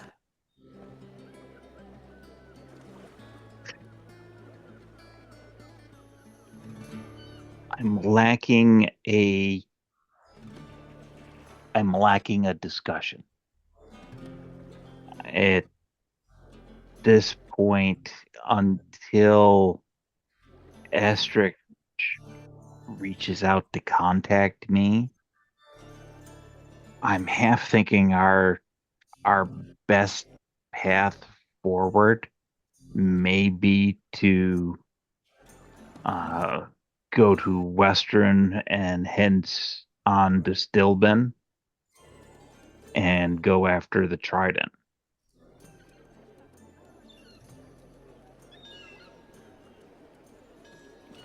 because those folks are there and ready.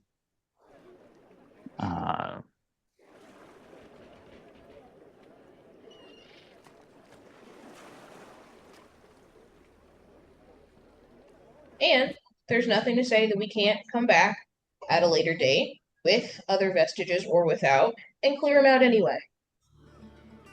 Because either way, that is a situation that needs to be handled. Absolutely. I will say, above board, there are definitely time-based consequences around your choices going forward. The duergar have only slightly been involved in the problems in Westrun. If they go unchecked, that problem may increase. But the same goes for all the other options. The longer you wait with Stillben, the more likely. You've heard that there's been some, snake person problems going on in Stillben. The longer you wait there, the more of a threat may be to Kiro's mother and to Cressida Holt, perhaps. The longer you wait. I think each of the objectives you're considering right now all have their and even for following Estrix to the Kiss of the Changebringer, he's hunting that down. He's trying to get leads on that. If that is not followed, maybe those leads will vanish. So there are important choices to make.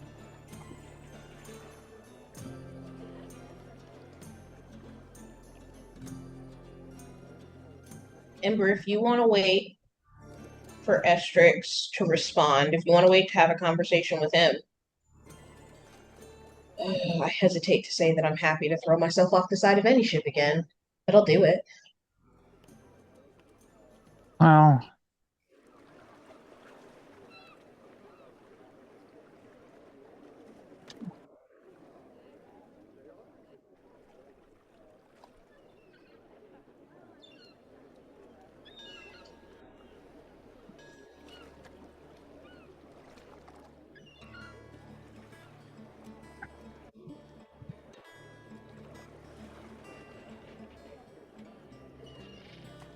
I have multiple reasons for wanting to bide my time.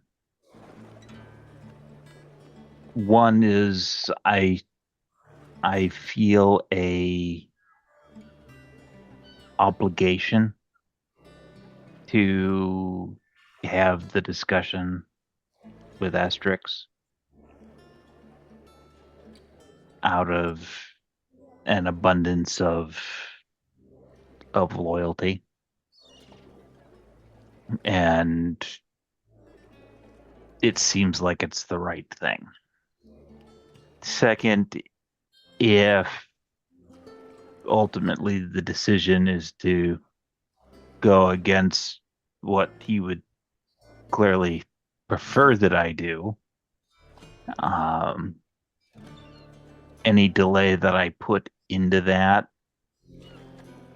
gives my mother more time, potentially. And I would make that as much as I could make it. We know where the Trident is loosely. There's a ship available.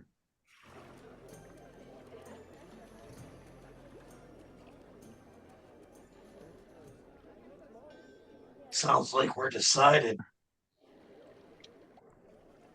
And who knows? Things change.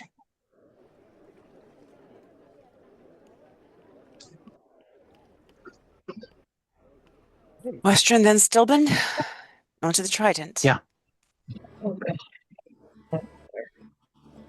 Okay. Then, if it is all the same to the party, allow me once more to expedite matters a little bit.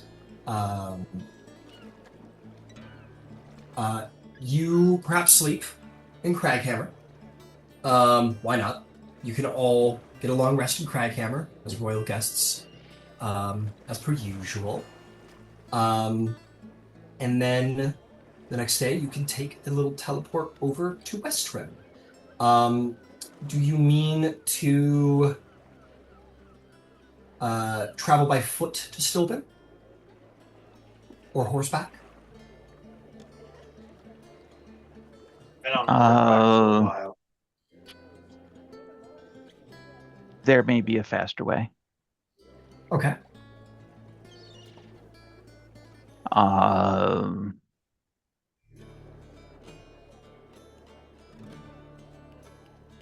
at which point, um,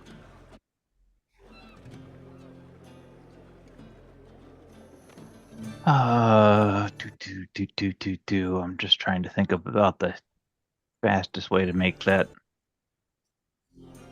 possible.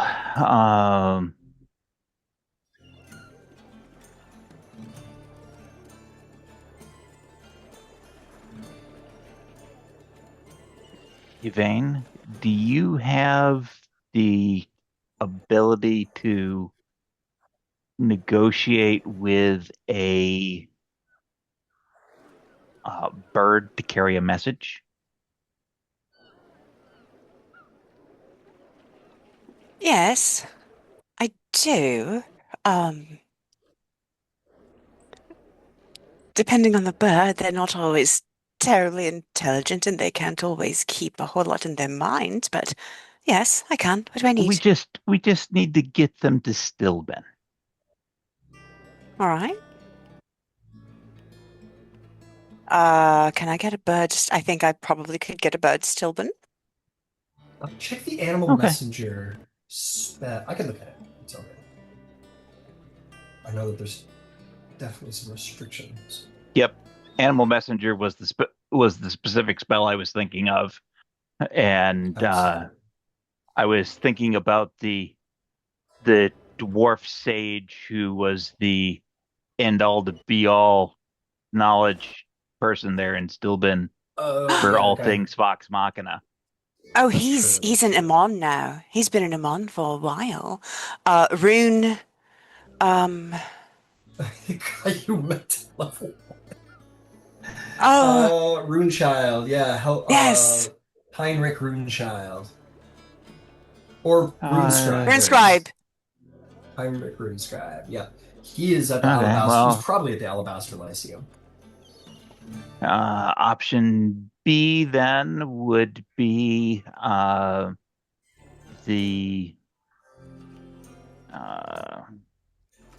the Tiefling. the the dragon. Was it a tiefling or was it a dragonborn? The The leader of the clasp. Yeah, As a Tiefling. tiefling.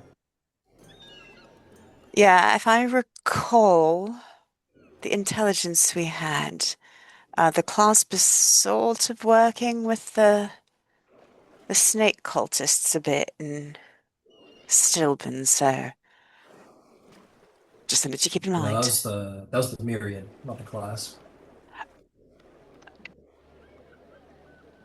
Unless I'm totally mistaken, I'm pretty sure it was the Myriad that was working with the. Oh, that would be so. That's like so much better. Okay, yes, no, it's the Myriad. Never mind. He's excellent. No, I hated that actually. Yeah, maybe I need a. Or let me see here. Yes, there's the issue. Yeah, I'm simply gonna say there's a lot of mixed messages coming out of Stillben. Stillben's been a little. No, we're not currently at the time where people are like getting on the phone and talking about what's going on in every city every day. Like they don't have mages on standby sending daily reports to other cities and whatever. Like we're magic is pretty good in Exandria, but we're still medieval times right now. So maybe like as it could be recalled back during Vox Machina times, like Westruun, or sorry, Emon, and was largely unaware of Whitestone, or largely didn't know what the fuck was up with Whitestone. Like they didn't know they were under the rule of vampires for years and years and years and years. And communication's definitely gotten better since then, but it's not perfect. Larkel. His name was Larkel. Oh yeah, your original street contact. We are going Yeah. back. We are going back through time. This is like day one. Yeah, this is like session 1 stuff.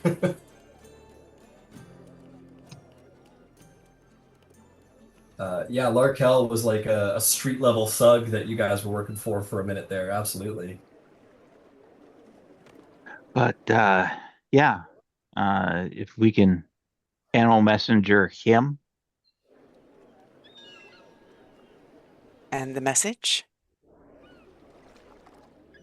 the message for the animal will be to carry this, and Ember will shake his ring in his hand.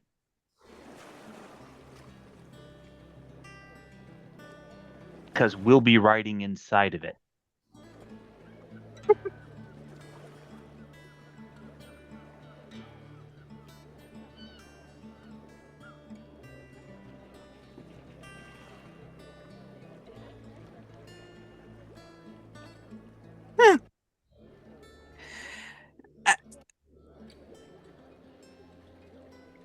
I mean, depending, I could just turn Happy or turn Fen into something.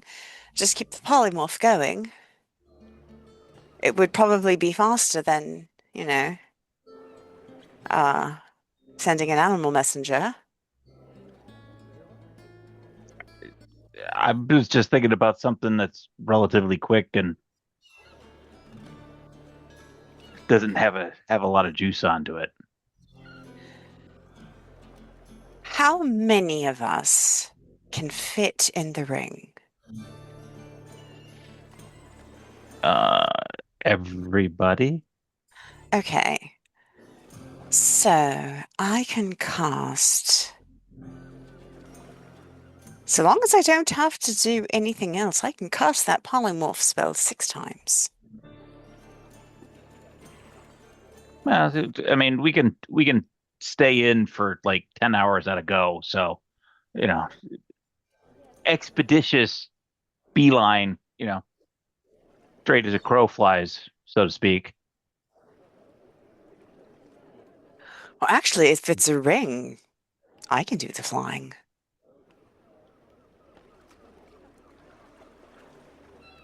But you As don't an get a eagle. chance to rest then. No, I don't get a chance to rest, but we will move as fast as anything else can move.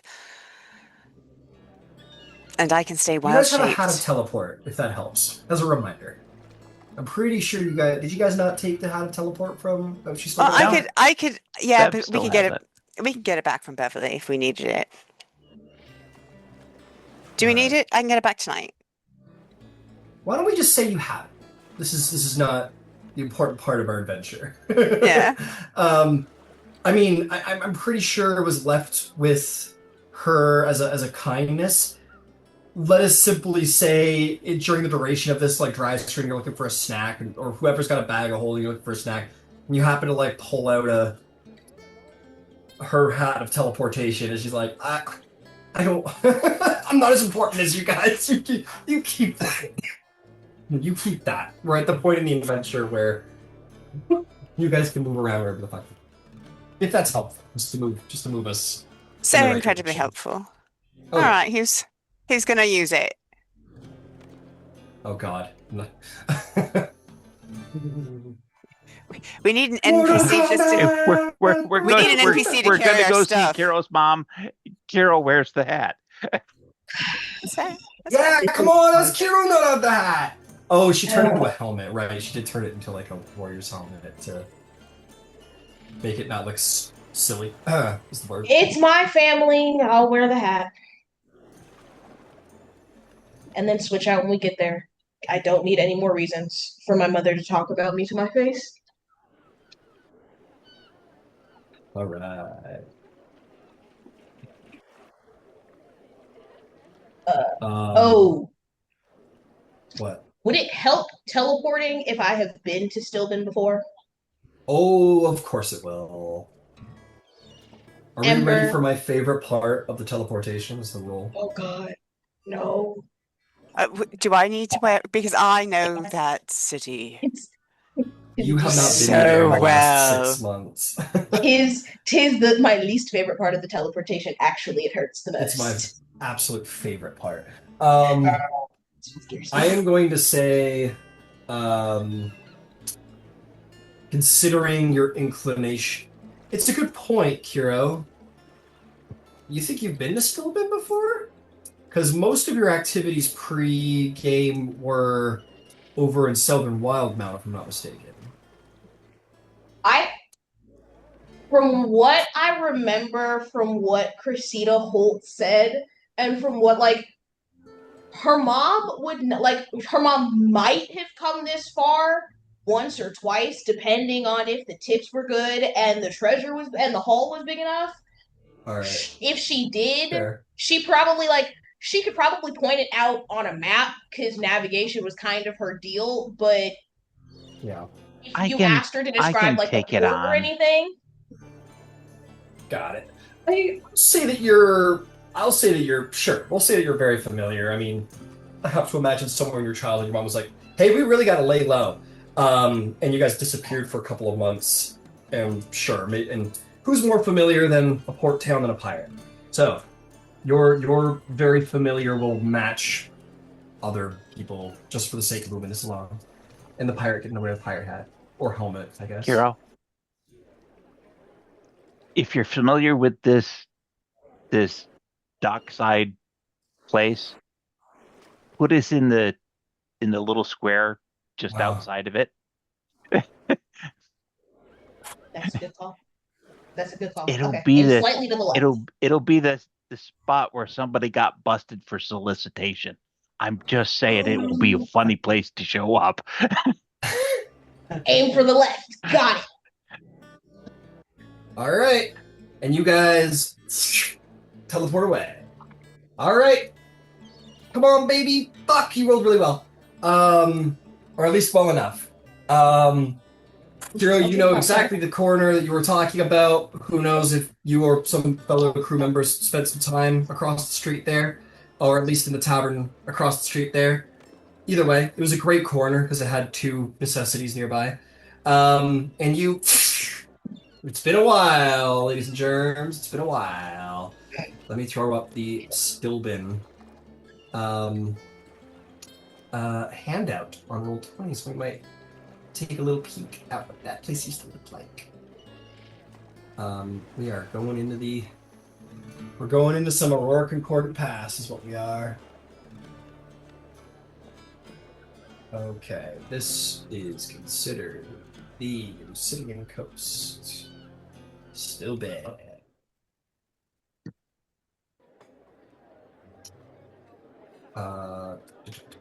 Stillben. It hits your nose first when you come out of it. All the familiar places.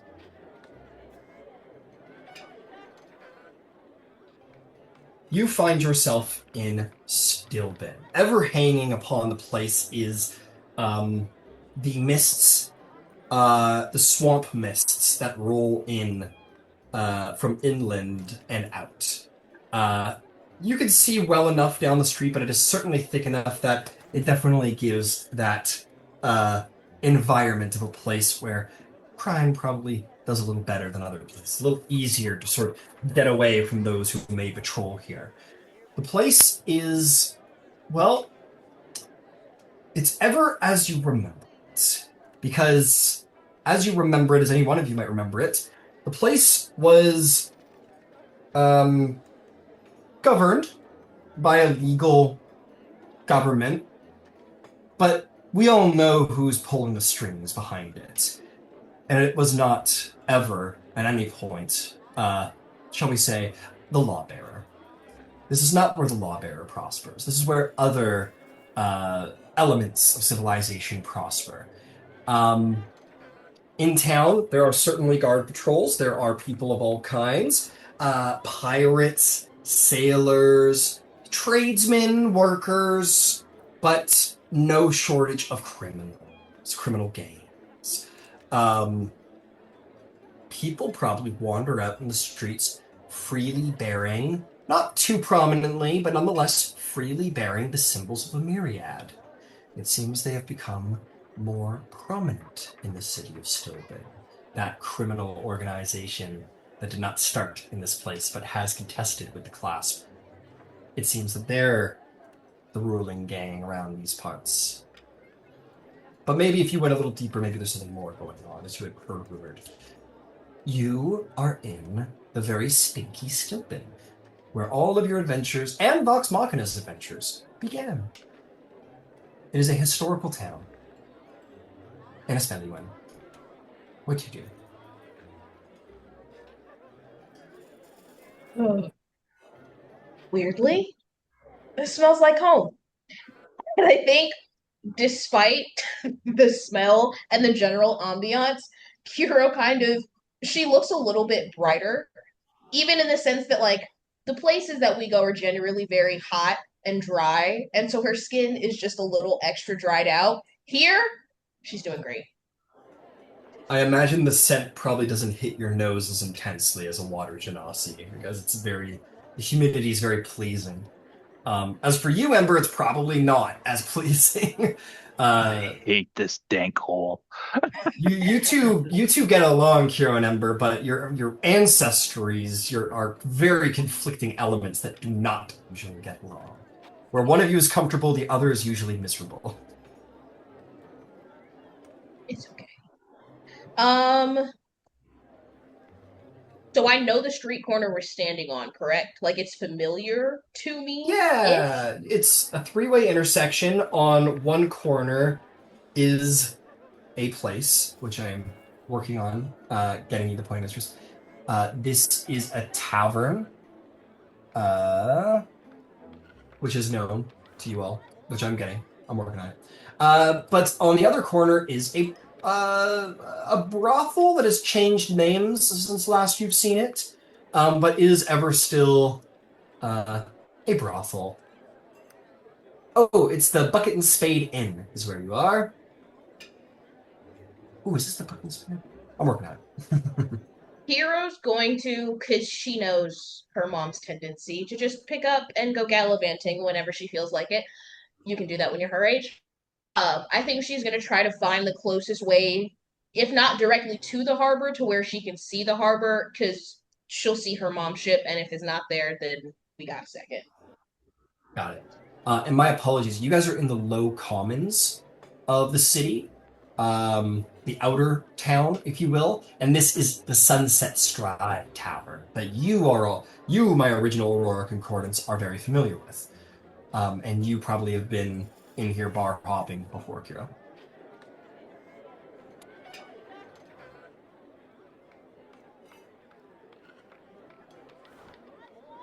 Do we want to poke our head inside and Qiro can ask if her dad has been around?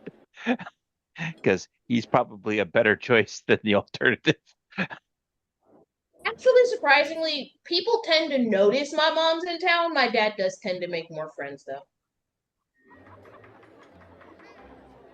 All right. Mom's Yeah, sorry. Oh, I was just gonna say her mom tends to pick fights as a way of greeting people. The habit stuff. You guys make your way into the tavern, and you are going to see there is an older gentleman behind the bar who bears very proudly a symbol of Avandra, the Changebringer. Wow, is that coincidental or what? But yeah, this person's there, and he goes, "Oh, come on in, come on in." You'll look around and you'll see many elements of criminality sort of staring in your direction, sizing you up, and then kind of going back to it. You probably see a couple of pirates and sailors and blue collar workers enjoying, what there is around here.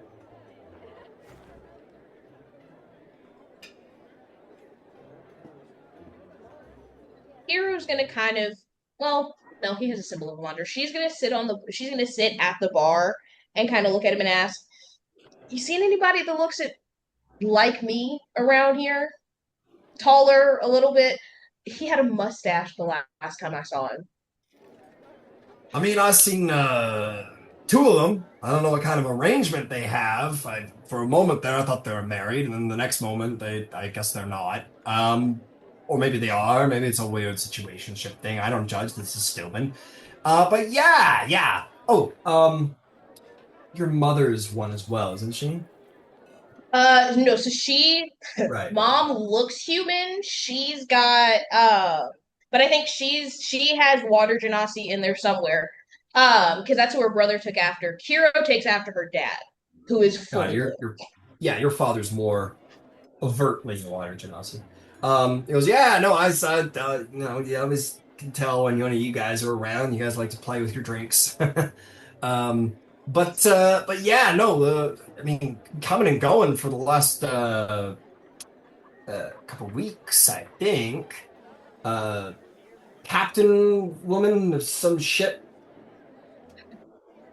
Yeah, that's them. Oh, I you should said know they're her coming and name.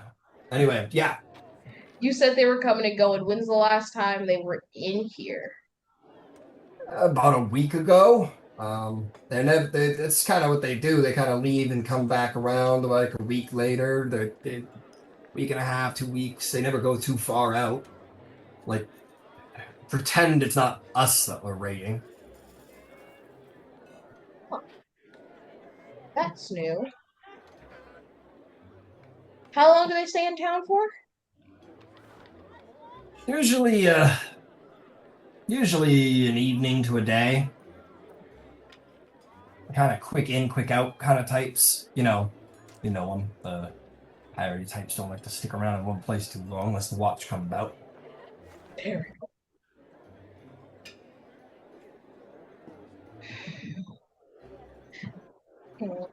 She'll look at Ember and Yvain. If they've been gone for a week, there's a chance they come back today. There's a chance they come back in 3. Mom kind of follows her gut and coin.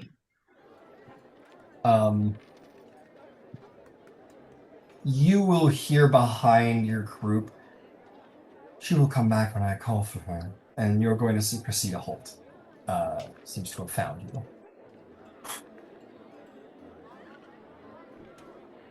How'd you swing that? Well, promise of gold. That'll do it. I will let her know that her how did she put it? Her sweet baby girl is in town. Would you please? Of course. She takes out a sending stone and whispers something into it.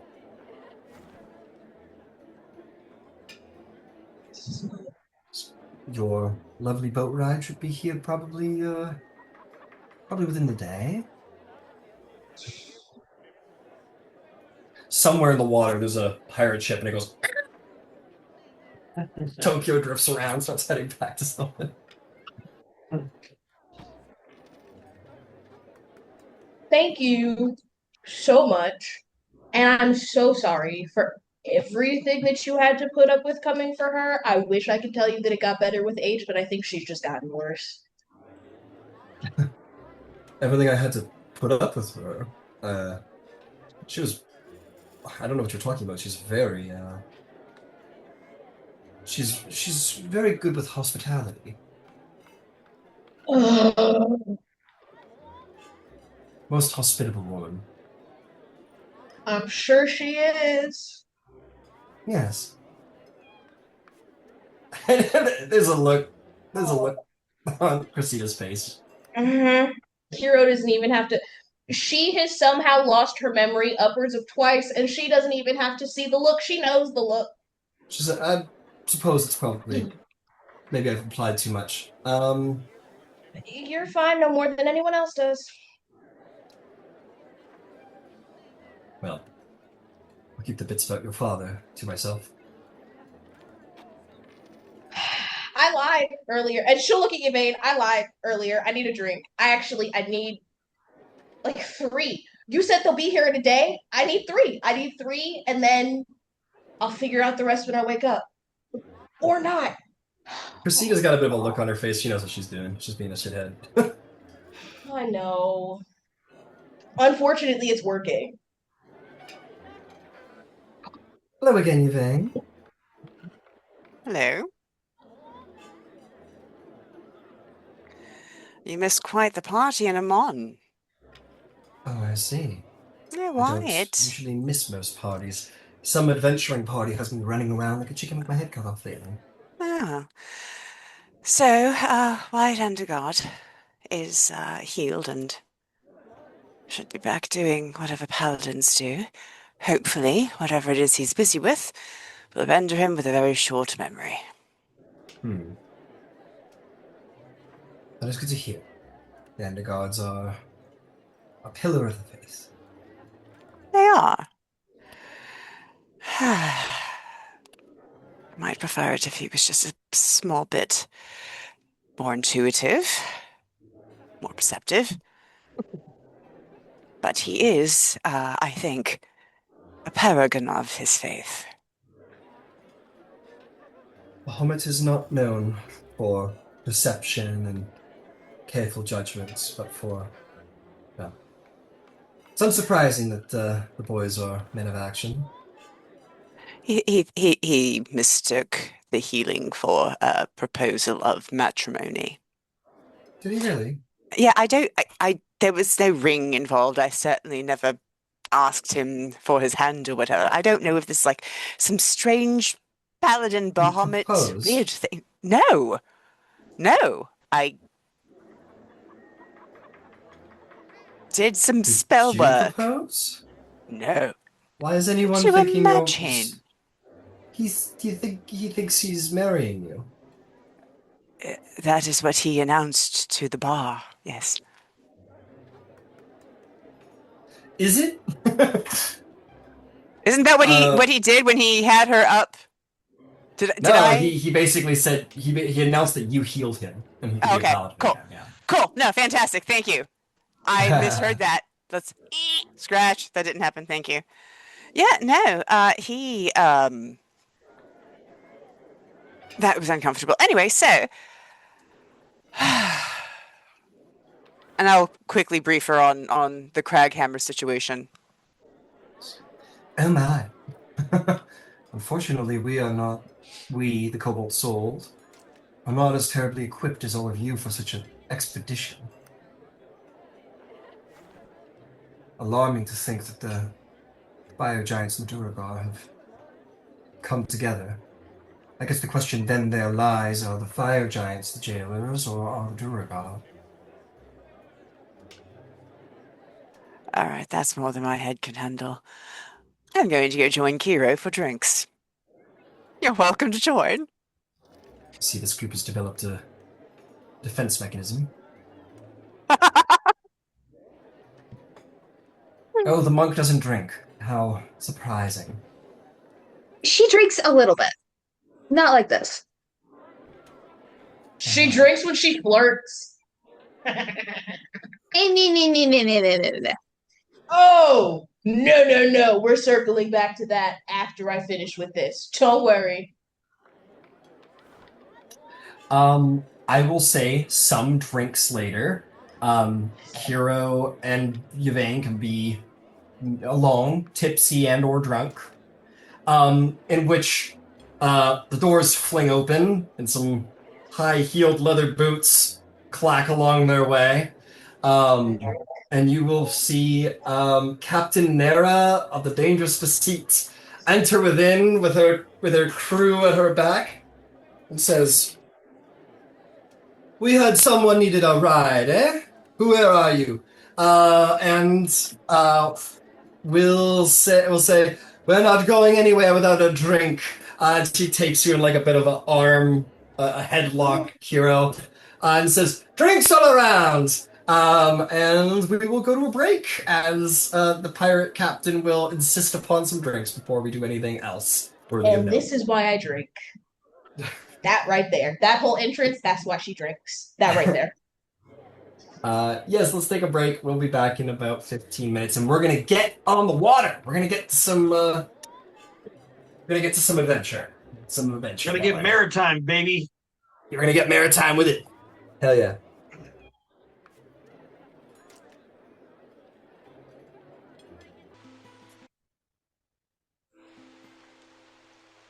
Oh man, oh man. Your mom has come knocking. We fast forward a little bit through a night of insistently bad decisions involving great amounts of drink, some intimidation involved with not drinking, and shanties and shouts and celebrations and gold to be had and so on and so forth. You will come to the next morning with headaches, aboard the Dangerous Deceit. The pirates around you are functioning fine. They're doing well. And perhaps some of you find yourself flabbergasted as to how anyone could possibly function after a night like that. But here you are, the comfort of the Valve Salt not present to you, but only you be amongst pirates now. But Captain Nera, First Mate Eska, and a menagerie of ne'er-do-wells who are held together by the promise of gold, of great fortune, really. And here we are. Yes, Yvain. Before we would have stepped out, she would have wanted to ritually cast water breathing on everyone, including like Finch and Happy and whatnot. Finch? Not Finch. Fen. I'm sorry. Shit. Oh, Fen. Got it. Yeah. The whole part. Gotcha. All right. You guys are able to breathe underwater, which is nice. Incredible. But here you are. The ship's a moving. I think you're gonna notice some. Oh man, I wrote down all kinds of information about the Dangerous Deceit to be fair.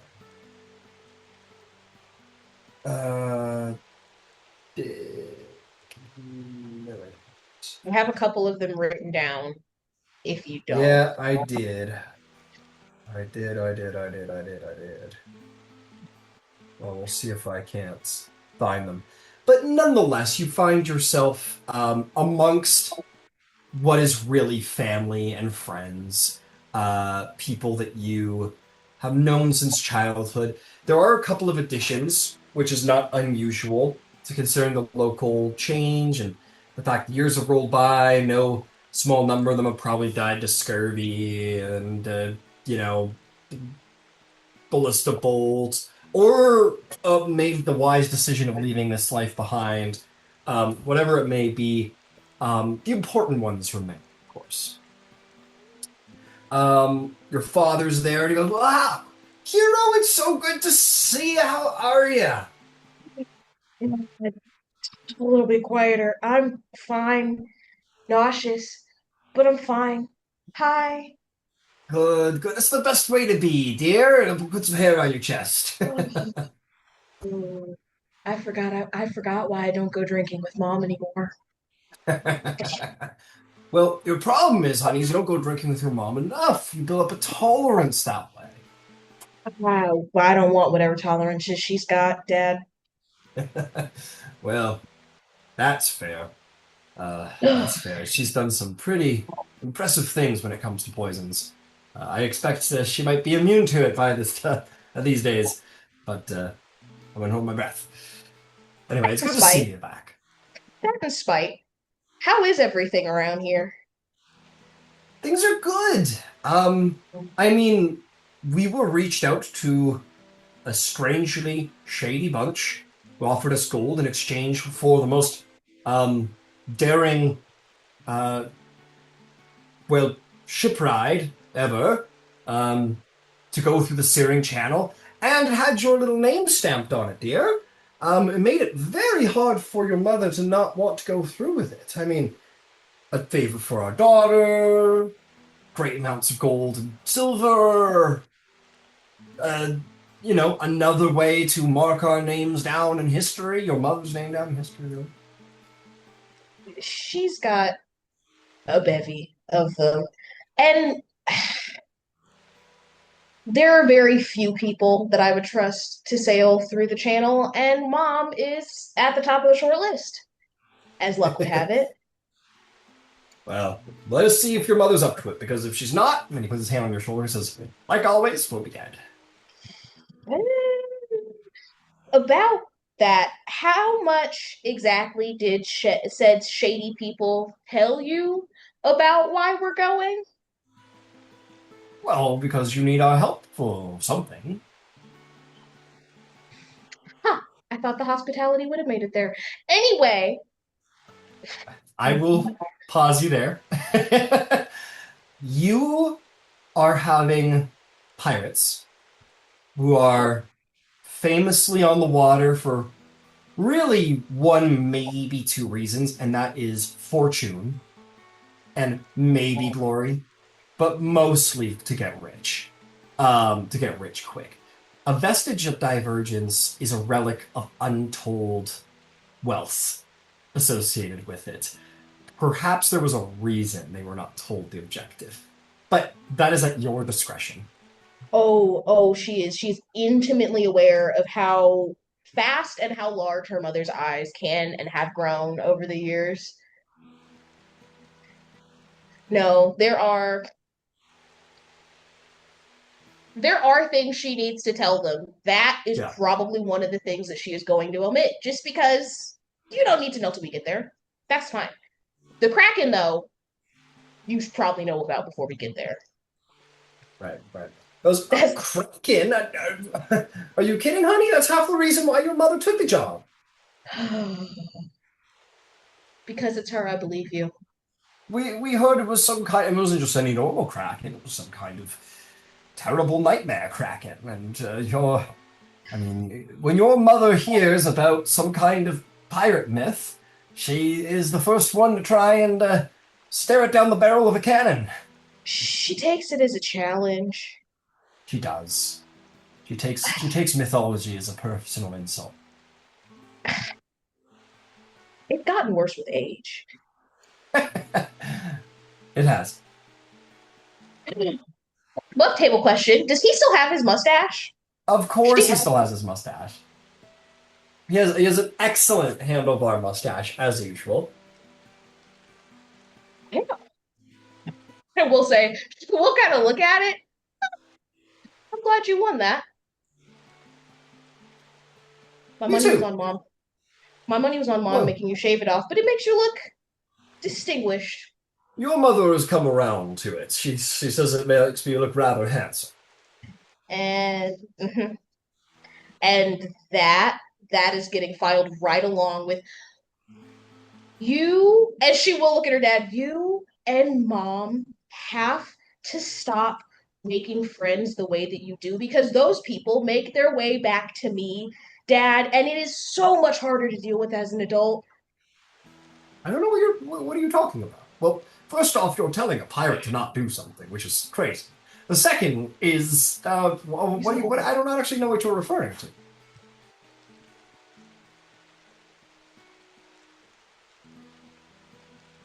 I'm too hungover for this. Did you meet somebody who told you something about me and your mother? Ooh, I've met several people that have told me several things about you and Mom to varying degrees of specificity.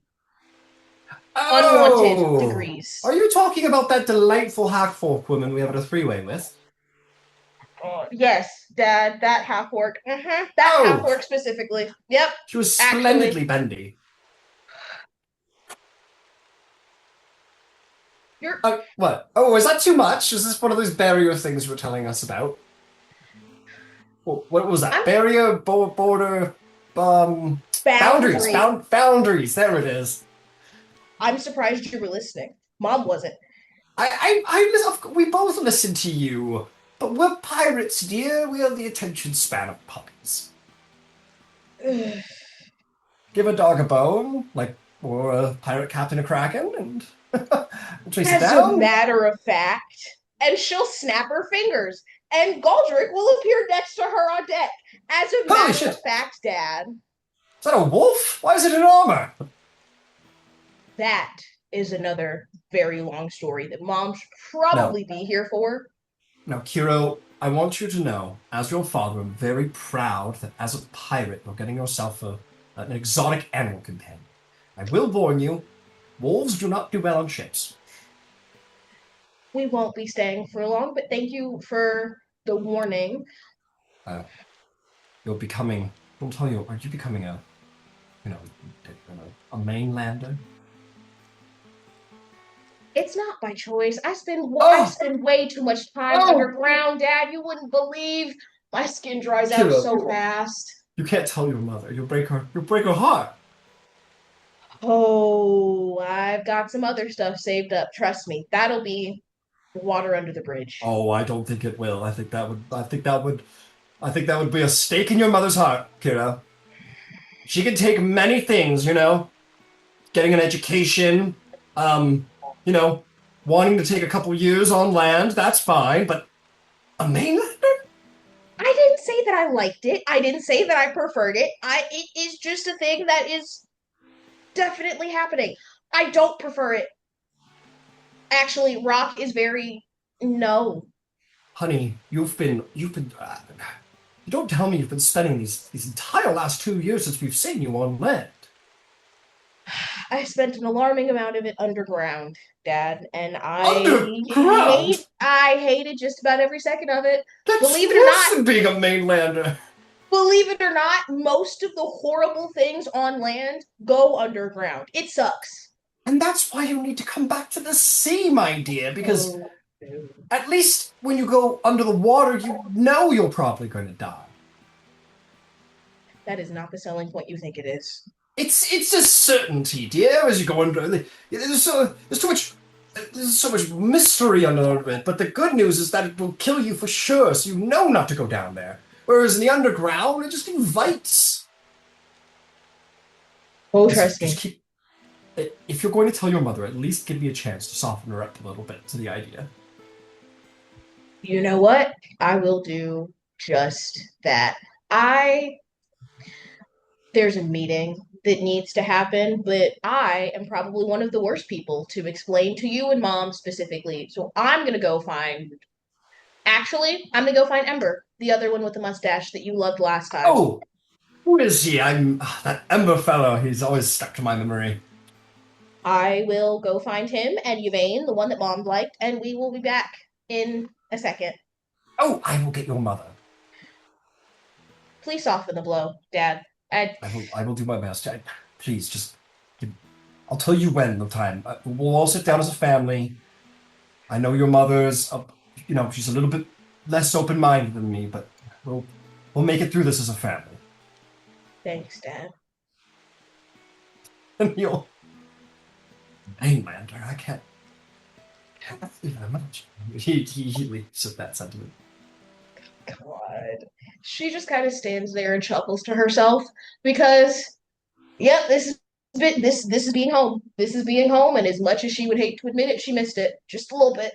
And then she'll turn around and she'll go try to find Yvain and Ember. Ember she'll assume is somewhere near the kitchens. Yvain is a toss-up. Well, good news is that the ship is a limited amount of square footage. Fairly easy to find someone on a ship. I will say this. There is you two being sharp that you are, Ember and Yvain. I imagine you find Ember and Yvain together because the two of you spotted someone on the ship you did not expect to find and haven't seen in a long, long, long time. You see a woman who you recall the name to be Skylar Faye. She happens to be a taskmaster of the Myriad. And she seems to be not working as a deckhand. Let's put it that way. You don't know what her role is on the ship, but she is certainly above deckhand and basic sailing. As she kind of meanders around the ship in her, leather hat and boots and all that, proper makeup and whatnot. But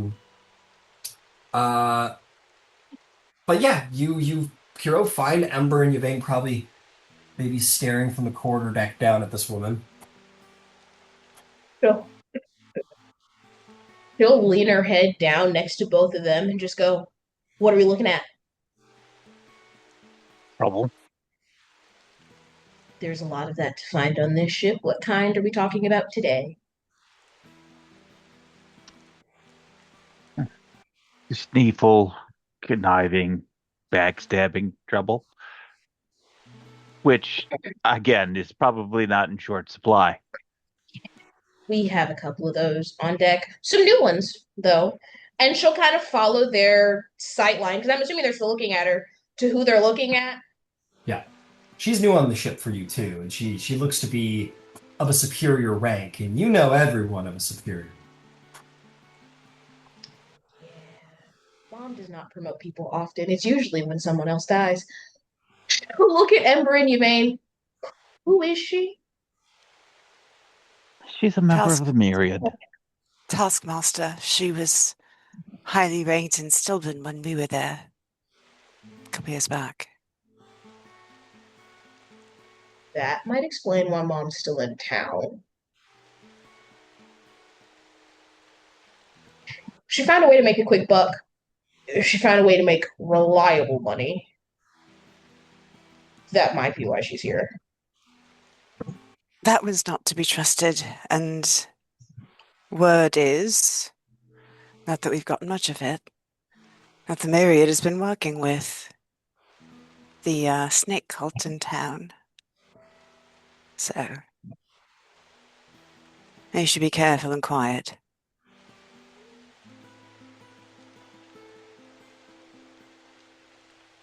Careful and quiet isn't. I doubt those are two words my mother has in her vocabulary, but I'll let her know. She can be persuasive when she wants to be. Speaking of my mother, and Qiro will kind of just quickly fill him in on what her dad told her about the channel. They know where they're going. They don't know why. And I'll be honest, I'm not inclined to give them all the details of why. That seems perfectly reasonable. I would go so far as to say if we are going to have discussions in that topical area, I can provide an opportunity to have that in a secure space.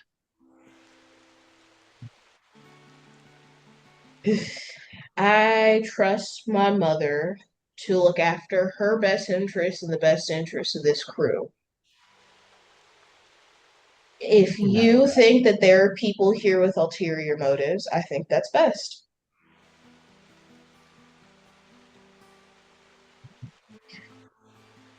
So, no Trident at all. My mother will hear nothing else as soon as that gets brought up.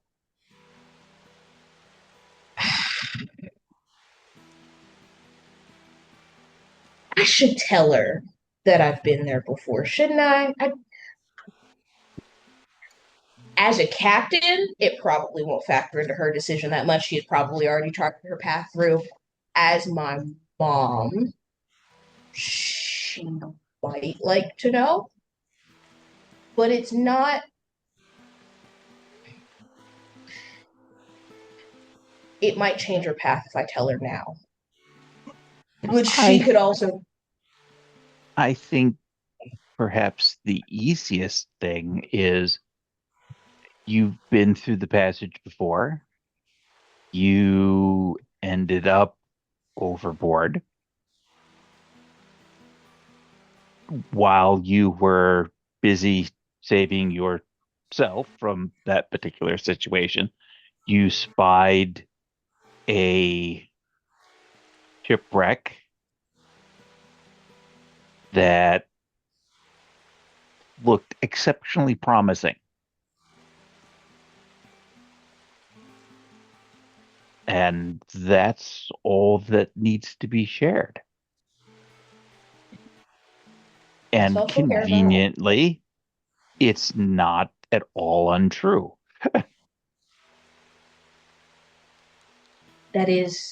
that's the sticking part of all of this. Unfortunately, she is my mother. She taught me to lie. So if anybody would know if I was, it'd be her. It's There kind of are perfect. ways of telling the truth without revealing the truth.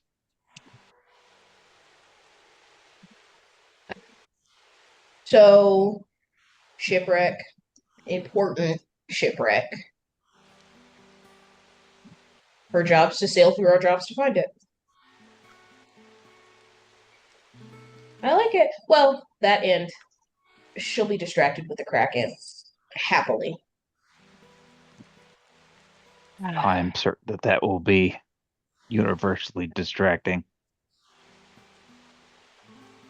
in the please terrorize me sort of way.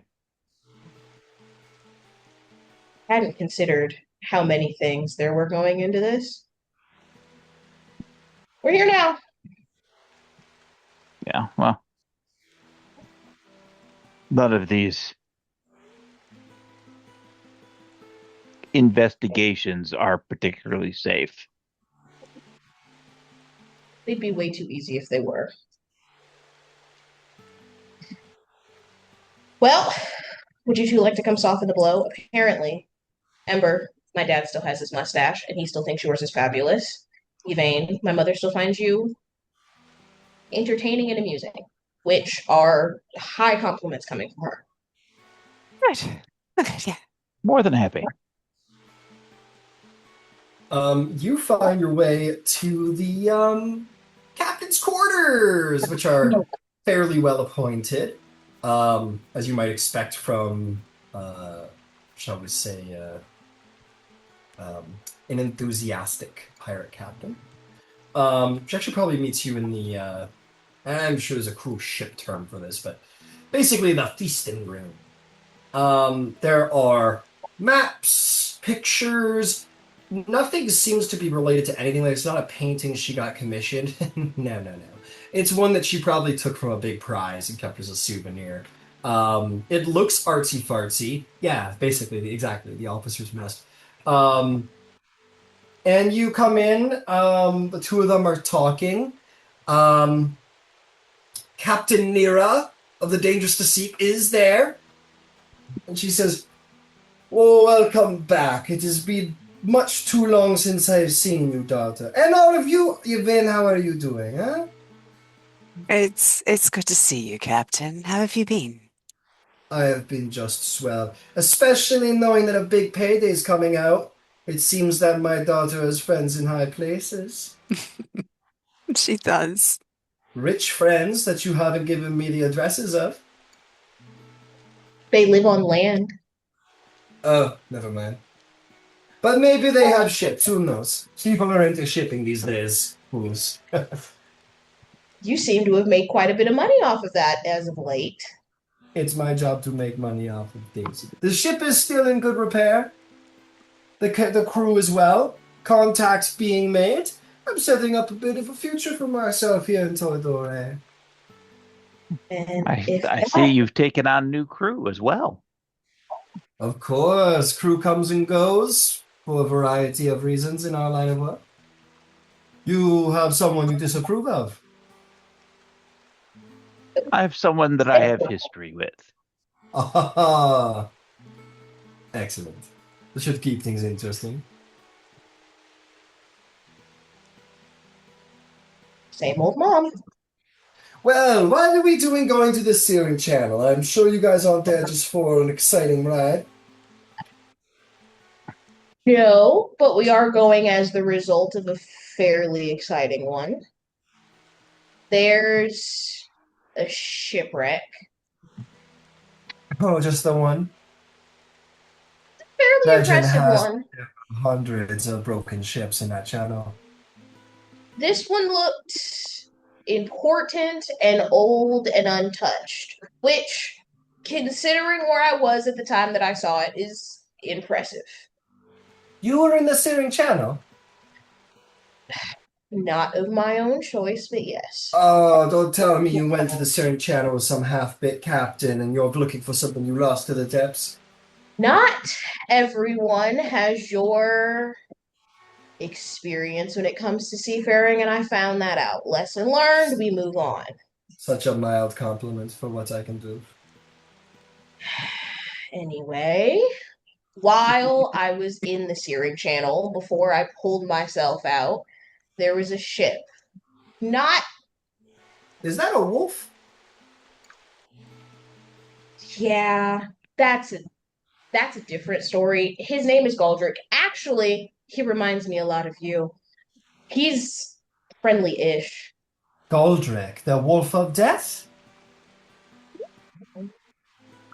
Yeah, the very one. Oh, you know your law.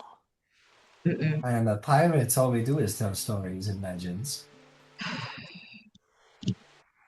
Yeah, I'm Goldrick. She kind of whistles Goldrick over, goes, just like the fuck? Like you just whistle at him. No. No? Not so much a wolf. There's too much behind those eyes. He's got quirks. He's the latter half of the story after I pulled myself out. They say that he is not only the companion of death, but of the Moonweaver too. We fly the banners of many gods. And hilariously enough, Yvain has a special connection to Sethanin herself. You've been spending too much time with Shirku Marine, lifting every banner at the right possible time. He has the right idea. Have you seen Hmm. Shirku? No, Shirku disappeared. Last time I saw him, he was with all of you.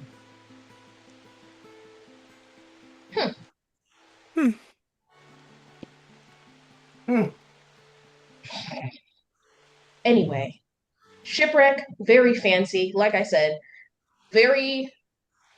There are What do you thousands of want shipwrecks. with the... Okay, what do you want with this shipwreck, huh? What's on board? I don't know, but I'd hazard a guess that what it is very old, very powerful, and very valuable. Mm-hmm. You got my attention.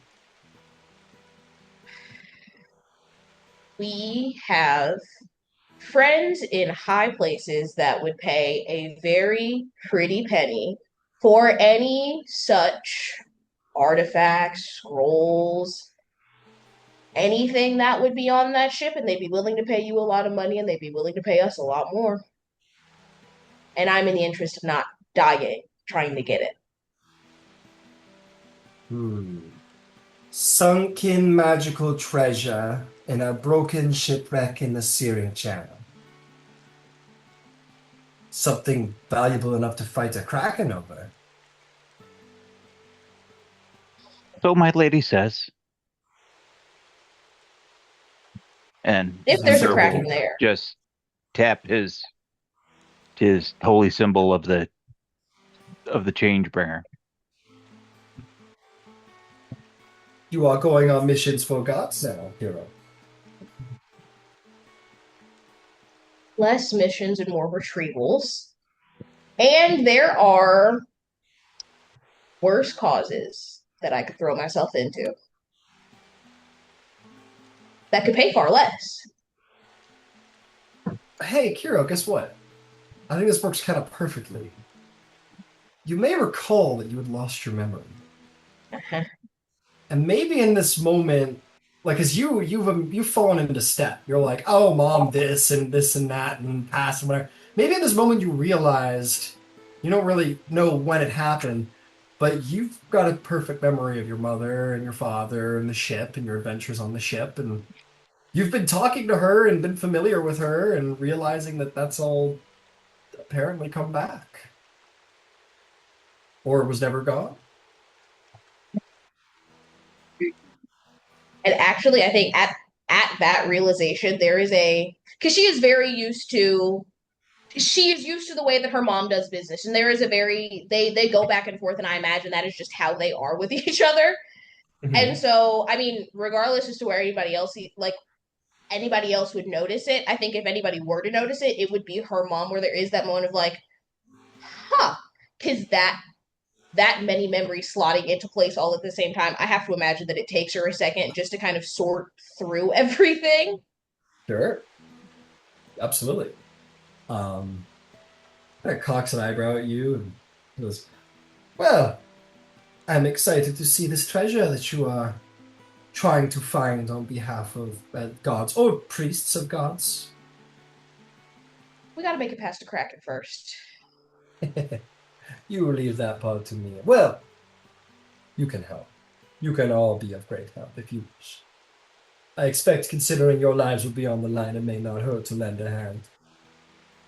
No, listen, we'd rather let the professionals handle it. If that is your prerogative, you might find yourself swimming. Don't worry, I Terrible. remember the rule. Ah, good, good. Hey, you're part of this crew. You gotta help out somewhere or another. If you ain't pulling rope, you better be pulling big spells against big bad guys. Oh, don't worry. I let them know before we got on this boat. You work to live here. Yeah, good. Good. Well, I'm excited to find this holy relic of substantial worth and danger to get. This will be good. You're fishing. Literally.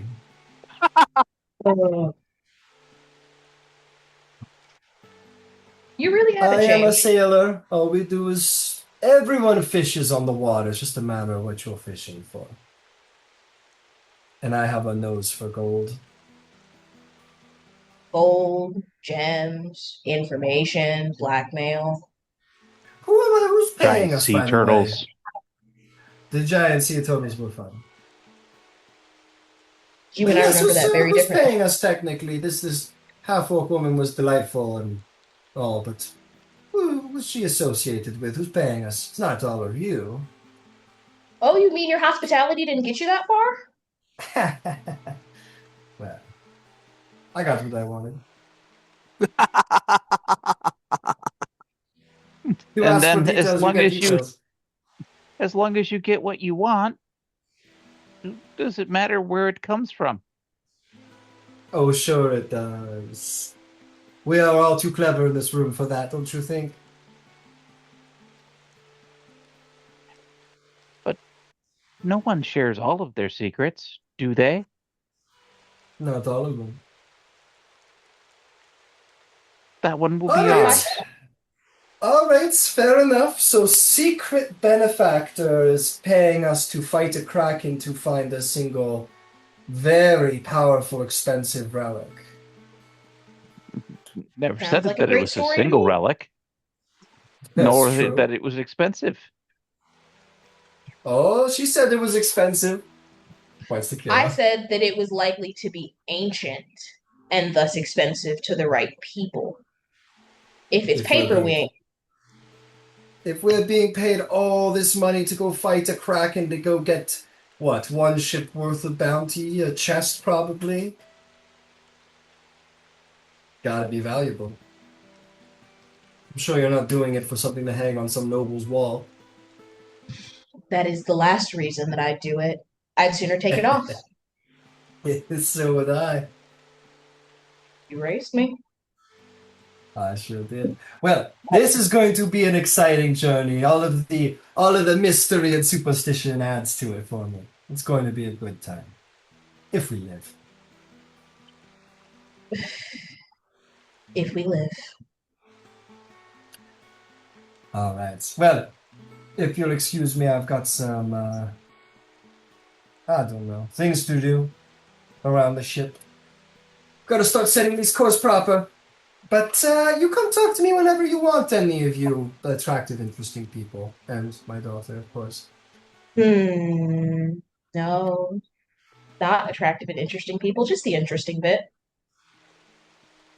He kind of looks over at Ember and says, "You remind me of someone." He gives a wink to her own husband. There's like a quiet signal there for something. This is going to be such a long field trip. She leaves with a sachet with the enjoyment of having made some people, especially her daughter, uncomfortable.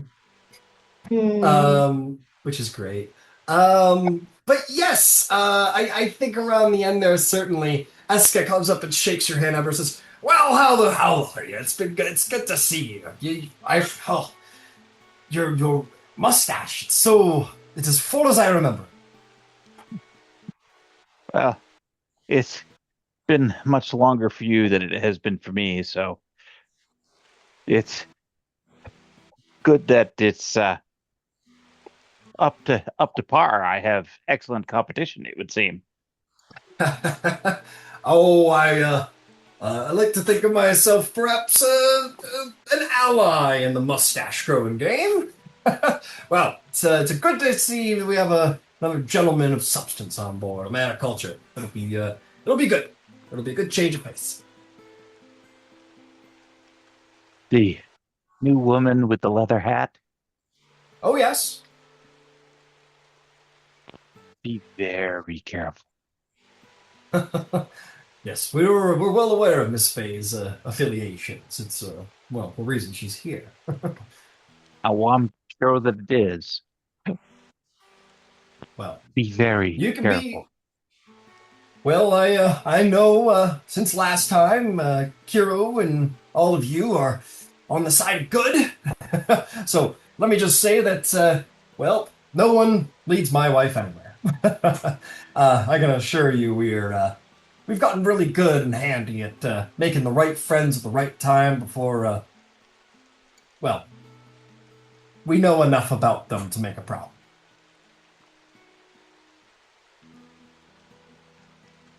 She's been very helpful pointing out certain exploits, shall we say, coming out of Stillben for us, and so on and so forth. Oh, I'm sure that's the case. Well, you have yourselves a good old day, and I'll be on deck if you need anything.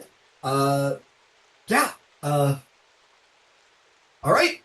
He will take off to go be a first mate. Yeah. Kira will just stand there, kind of in the office. Not in the office, but like in the doorway, just kind of staring down the hallway after her parents leave. This is so many bad ideas. And the worst part is we didn't have any better ones. Well, we needed to get this done eventually. Sooner started, sooner over. I Then we think go I'm back gonna. underground if you want. Oh, See, I am full of all sorts of helpful ideas. You're just a bundle of joy, aren't you? I try my best. Some days I succeed, other days are today. and you still have a great mustache. Always the best.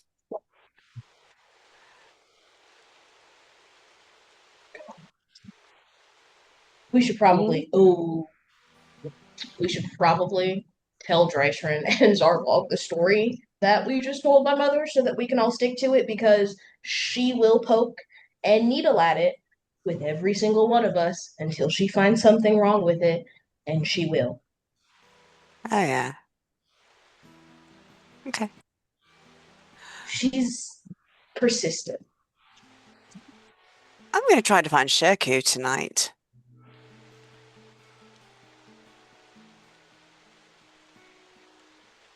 I haven't taken the sickle out for a test run since Morden blessed it.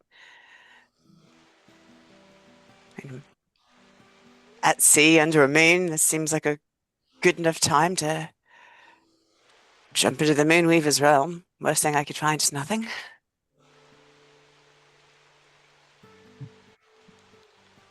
There isn't that much else to do on board. It's pirate life is 20% drama and 80% trying not to kill each other while you're all sitting around. It's testy.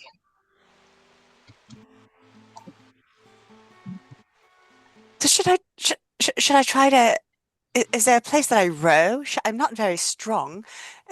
What should I be doing? I don't know what to Oh, do. Is there a deck I should scrub? Is that a thing?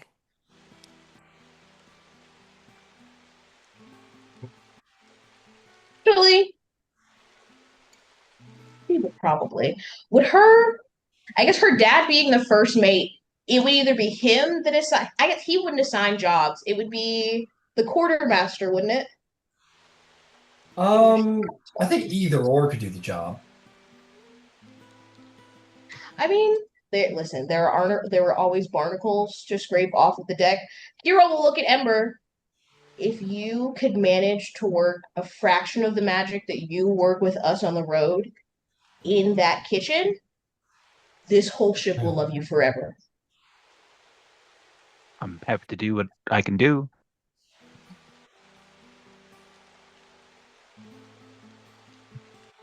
Yeah.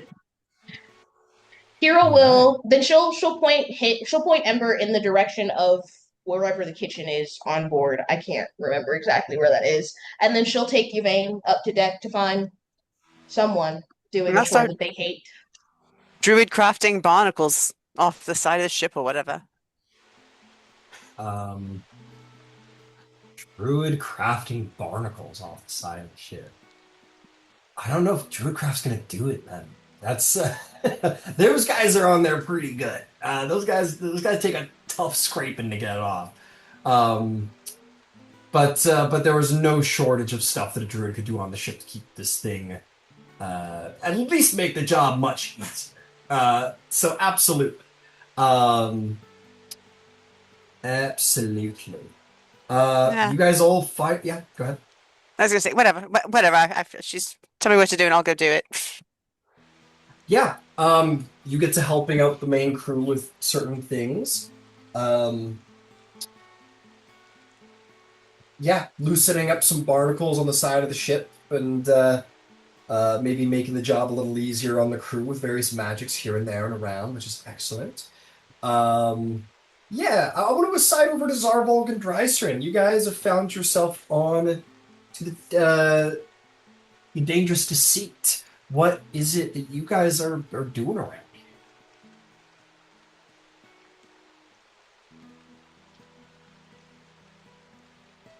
I don't know. I think I only remember Zarvo being on a ship a couple of other times, and he didn't particularly enjoy it. Feels a little like he doesn't have a lot of options, right? It's a little constrictive. And there's not a lot of room to move around, which is something that obviously he values. So I think he's probably trying to get better at, trying to get more comfortable with being aboard the ship. I don't know that he's doing anything in particular outwardly. Maybe fishing. Fishing would probably interest him if that's something that's available. I suppose that depends on how fast they're traveling. But that, and he would be, giving some thought to bridging the gap between the God's Brawl Arena and the Tal'Dorei Council. Oh, yeah. Fair enough. It takes some time. Hey, if you ever needed a time for some religious contemplation about the storm god, I mean, the sea's a pretty damn good place. The place to do it. Yeah, it's not a bad place. Fair. Not a bad choice. All right, excellent. What about you there, Drystrand? What are my two Stormlord buddies up to on the ship? I think it's just a thing she likes to do now. She wants to go up in a crow's nest and get situated up there for a second and just be up in the sky, but also, yeah. And you know what? She might meditate / pray to figure out something, anything. Fair enough. It's not easy to meditate. I mean, the higher you go on the ship, the more you feel the sway. And so you're like... I think she likes that, though. Because she's used to flying on her own wings, but I think she likes that she's just... Yeah. I think she thinks of it as the Storm Lords taking control. Fair enough. And you're a very kinetic, balanced individual, so the feeling of motion is one that is natural for you, I'm sure. Yeah, both of you take time and think about the Stormlord. I think is there if we're one of the things that I know that I said that he'd done on a previous nautical trip was if there is kind of a shoreline or any like natural landmarks or whatever, probably kind of mapping that, trying to kind of mentally um kind of keeping track of like the differences in the landscape and that kind of thing, if that's visible from where we are. I don't know how far we are out from shore, but Easily done. Your guys' trip north is largely along, um, would be largely along the shore. So there's no real reason the ship needs to go into deep water. So yeah, on your left side at this point, you see very clearly the Katwal Swamp, which is where your group did one of their very first adventures. As you were making your way north, getting a little bit more out to sea, but it's still visible on the distance for now. It is a thickly clouded day today. Unsurprisingly, here on the shore, the weather is very subject to change. There's no rain per se, but maybe like a light, like spray of a drizzle comes down occasionally. But it's largely just like a thickly clouded day. You probably expect storms further out to sea or maybe even tomorrow. But so far, so good. Let's go into that. So you're taking time to consider the Storm Lord. I'm going to start with you, Zarval. About this sort of like Earthbreaker thing. Tell me about what's going through Zarvol's head. I honestly think that it's probably not. I mean, there's certainly obviously because of the landscape and the kind of the way that the sky works over open water. There's definitely like an awareness of um a reminiscence of the storm order, like a stormy situation. But I think his more dedicated thought is probably um kind of weighing the history of the conversations that he's had, both in Sangorn and in Emon, about trying to rouse Tal'Dorei to war, and like where those previous conversations have fallen short and what may have changed since then, and then um, kind of given some consideration, maybe a little deeper consideration now, to um, the I guess combat, the martial nature of the followers of the Storm Lord, and like their what their philosophies might be, or what he knows of their philosophies surrounding like the way that um, positive change is brought about through righteous conflict or whatever. So I think he's trying to figure out how to translate that one set of philosophies, that kind of very violent, chaotic, uh, tumultuous philosophy of change through force and violence, against like the Tal'Dorei Council's assumed um, desire to remain as safe and secure and conservative as possible. So trying to figure out how one of those can appeal to the other, probably. Fair enough. And it is very easy to recall the commandments of the Storm Lords are a lot simpler than many gods. There's longer terms for it, but at the end of the day, it comes down to three things: courage, strength, and glory. And it is believed that through these three things come greatness, come glory to Stormlord himself, success, all of these things. If you can abide these three things, you will be a great lord. Yeah, I think So I think that it's probably an effort to think through how to convey the appeal of those things to a group of people that's actively trying to resist them, right? Generally conservative bunch, absolutely. Yes, your mind perhaps tarries to an uncomfortable place, which is politics. Uh, and in the meantime, up above, Drystream, you're doing the same thing. You're thinking about the Storm Lord and his power. What's going through your mind?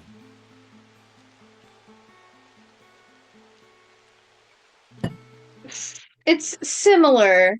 It's about the Earthbreaker situation for sure. And I think she's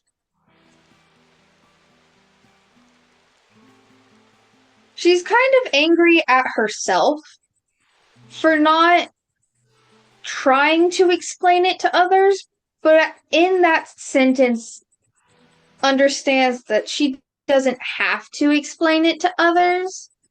But the way her rage and the way she would like to go about war has been apparently a little more unique than most of her other Stormlord people.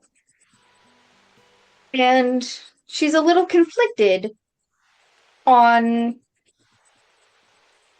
if she is truly following the commandments, if she seems so far astray from what a follower of Cord, the examples she's been given. Absolutely.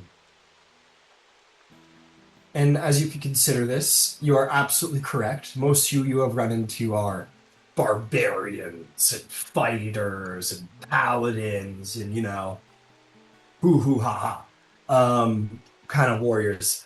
There is, though, no mistaking nor forgetting that, the greatest of Storm Lord followers, who sits as a religious leader to the entire faith in Vasselheim, is a monk, like you. And if you look at those commandments, bravery, strength, glory, you have been courageous, and you have been strong. Glory, you have achieved by way of your friends, most certainly. But, of course, you have always played down your own successes, your own abilities. That's the thing that probably sets you apart, is your humility. Is that you're not the one to wave your successes in people's faces. I don't think she sees them as successes most of the time. She thinks this is what's expected of her. That this is the bar she has to meet, and that she didn't go beyond it. She has failed. Then perhaps, as you sit there, bearing the most potent vestige of the Stormlord's power, and considering bravery and strength and glory, and the fact that you've only gone to the point of expectation, but never sought to extend beyond, not to be stronger than this guy, than Wyatt Endegar, not to be more brave than Vox Machina, not to be more glorious than whoever's going to become the Earthbreaker. Maybe there's something to be learned there. And also something that might not involve you having to be someone you're not. Just maybe someone a little louder, a little more ambitious. We shall see. It's up to you.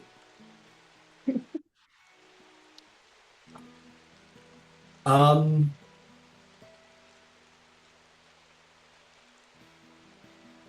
will say this.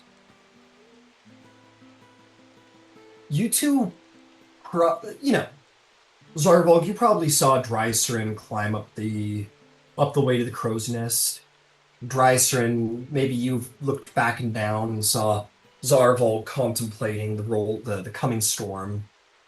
And there's something that both of you ought recall as an important part of the commandments of the Stormlord, is that he is the god of war. And war involves battles, and battles are fought by armies, and armies are soldiers who work together. You're both contemplating the Stormlord, you both have your own questions.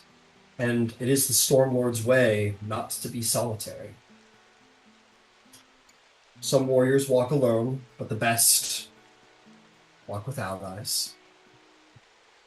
Who knows? Maybe you two have more in common to talk about than you think. But as that is coming to a halt, there is some ding, ding, ding, ding, ding, ding, ding on the deck, to which the crew sort of rallies and prepares themselves for what is to come. You guys are going to see the captain quickly find her way to the quarterdeck along with any of you. Miss Faye finds her way there alongside your parents, Qiro. Your mom puts her foot up on the back of the ship and takes out a very long, very large telescope. Sort of looks off the back of the ship. And they say like, 3 ships off the stern. She's got her thing out. Faye goes, "What's Captain? What do you see?" Kind of looking around and seeing you all. A little like, oh fuck, I should introduce myself at some point. Is kind of a look on her face. And your mom's looking down her telescope. She says, "It seems someone wants to make prey of the predator." Says, "Why don't we take her a little out to sea?" Said, "But darling, there's a storm's rolling in." She goes, "Of course a storm's rolling in. We go into the storm, they get shipwrecked, we keep going. We will lose them in the storm, we are faster that way." And she will make her way down and say, "May the Wild Mother see us through the storm, and may the Storm Lord show courage." And your ship will start to do that. A course is turned a little bit more out to sea. These 3 ships will begin to follow, and your ship turns into blackened clouds where rain and storm is sort of beginning to roll in from deeper across the ocean, where the thickest storms indeed grow. Skylar Faye turns to you all, clearly not recognizing any of you. Goes, "You are the clients I've heard so much about. I am Skylar Faye. It is a pleasure to meet you." Hero will step forward. Both. She assumes she looks the most like these people. "Nice to meet you, Qiro. And she'll gesture to the back of her mom's head. "I'm that one's daughter." Yes, they've been talking excitedly about a daughter coming aboard, and that's you. It's a pleasure to make your acquaintance. And these are your companions. "Oh, yeah," and she'll gesture behind her. The Aurora Concordant. And she will kind of go through quickly and just say, like, names. But she is also, because her mom is doing her mom things, Qiro is also keeping an ear out for, because her mom said going into the storm, her mom never has just one plan. And so she's keeping her ear out for what else her mom is saying, because there is something she's not saying. Mm-hmm. Absolutely. She's making all kinds of orders about pulling in certain sails and dropping other ones, and making very precise orders about the navigation of the ship. Skylar doesn't seem to recognize any of you. If you would recall, you all seem to have fucking eidetic memories, but she met you all for less than 5 minutes in a bar one time, like 2.5 years ago. To which she was very quickly dismissed, and has probably long since forgotten your faces or names. But she politely shakes all of your hands, or to those of you who are willing to shake it. Absolutely, Says, yeah. "Good to meet you. Pleasure. I think- Pleasure." It also probably left a bigger impression on all of us than it would have left on her. Yeah, she came to you as like the first person you've ever met a part of like a major criminal syndicate, whereas you Right. guys were some adventures she was like maybe going to hire, possibly. um, Yvain hadn't Yeah. eaten a good meal, hadn't eaten a meal she hadn't foraged in like 6 weeks. yeah, exactly. She just doesn't recognize you guys at all. And says, "Well, I'll be around if you need me. But seems things are happening, so we'll catch you later, I'm sure." And she will make her way onto the deck. To be of aid, you'll see she's not just like, I don't know, some person putting their feet up. She very much gets into it and starts kind of like being a second mate a little bit. This seems to be where her skill lies, kind of like going over here, being like to this new guy, and he's like, "No, tie the knot like this." And, "Oh, okay, thanks." And she goes over here and tells someone to do that. Doesn't seem to be doing, and seems to do this with like enough of a proficiency alongside your father that it isn't like encroaching on his space, but very much under his command. It's clear that she's been here for a minute.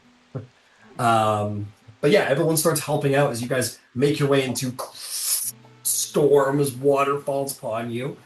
To save a little time here, she does. She easily loses these guys in the storm. It is a matter of a couple of hours as you guys sail into like harsh storm, and you guys hit the hardest parts of the storm, and water's splashing along. Some of you are getting thrown across the deck a little bit, or having to at least hold on to some rope to hold yourselves up. But like as chaotic as it is, she very much moves like the strategist who like knows the 3 steps ahead. Like she knows how this is going to go, and the plan just needs the time to play out. And in the end, you guys find it around dusk. You come out of the blackened storm and much nearer toward shore, and leave behind these 3 ships that were on your tail. She goes, "We might see them again if they are persistent, but for now we've given them something to think about." And the crew kind of, "Hey, Captain Nera! Yay! And applaud and celebrate her. She shakes a hand as somebody as she walks by. Ever the glorious pirate captain, who seems to be easily able to leave people behind. The dangerous deceit is well known for its ability to just slip away. And you guys, maybe a little wind tossed, but nonetheless safe from harm. And that's kind of how things are going to go for the next little while. You tell me what it is you guys want to do about the ship, if anything, over the next couple days as you travel north. Qiro definitely has especially if her dad has new help. She'll stop by I guess like the navigator's quarters. She's used to her dad having like a desk or something where his maps are usually out. Yeah. And so both because she'd want to help in any way that she could possibly help on this ship, but also there was a certain tiefling on this boat the last time I was on there, and said tiefling was studying under my dad. Is she still there? Shit. You're name dropping me things I gave you should reasonably have record of. Is she still there? Let's see. Let's roll some dice. She is still there. I do not and cannot, for the sake of me, find her name. So I'm going to start keeping new names, if that is fine. So she, my tiefling friend, and these I will be noting down for the future. I'm going to say she, like many tieflings, goes by a virtue name, and is going to go by the name of Wit. Sweet. Then I was going to say Qiro will she'll try to find her because it seems like Kiro's dad's busy with other things. Oh, sure. Oh, sure, he's a busy guy. Yeah, you go... No, absolutely. You go to your mother's cabin, which is chaos, well-ordered chaos between your father's sort of like orderly first mate, honey, I need this space to do my job, and her encroaching on it from all directions, with all of her mementos and such. And within all of that is Wit. Yes, the blue tiefling, who sort of jumps up when she sees you and gives you a hug. You two know each other very well, if I recall. And she says, Qiro, it's good to see you. It's really, really good to see you. Good to see you too. Oh gosh, time is weird. How have the last 2.5 years been, I guess? Oh, it's yeah, time flies. Did you see she's changed? Like she doesn't look to be looking over these maps as a student, but more as like a navigator. She's got she's got like a head wrap bandana. Her hair is sort of dreaded from her time on the sea now. She's much more showing the signs of a sailor. Her hands are calloused. She has the thinness of someone who maybe lives off of a steady diet of bread, jerky, and rum. And yeah, she seems to be much more the pirate than last time you saw her, much more the adult. She says, I'm really good. I'm the navigator now. These days, I help your father plot courses. Good. He needed someone to help him keep his stuff straight. Mom has a tendency to redecorate. She does, and she looks around at the little mementos that have been put on your dad's desk by your mother. Like, oh, I'm just gonna use this corner of the space. It's fine. Don't worry about it. As she's clearly taking it as a challenge, as she does everything. I was gonna say how she does everything in life. As she does everything in life. There's a chuckle from Wit. She says, she kind of shoves your shoulder friendly and says, what about you? What the hell have you been doing? You've been gone for so long. Ooh, the short version is that land is a horrible, horrible place filled with insane people that all hide underground. And it's hot and dry and it sucks, mostly. It's not at all what I've heard from the land people. I didn't hear they all lived underground. Most of them grew up there. It's a very different, as they have tolerance for it, and I don't at all. You should stop and have a swashbuckling level 15 to 20. Honestly, after all of this is over, I am very tempted to take a very small boat and just start rowing and see where I end up. I'll find my way back eventually. You be careful making wishes. Changebringer will see it that you're the captain of this ship soon. Ooh, my mother would love that. Yeah, she would. She would. Come on, we should have a drink. Oof. On this ship, that only leads to, well, it leads to good things. Hey, your mother has very, very important rules around drinking on the ship. Most of the rules are there to ensure that she never loses. I'm sure that's true. She says the only places you're allowed to drink is above deck, but her quarters are above deck, so that's a point. Oh, I remember the day she got dad with that one. That was hilarious. Well, I don't. I still don't think he remembers half that weekend. I'm sure that a lot of people on this ship remember how they even got on the ship.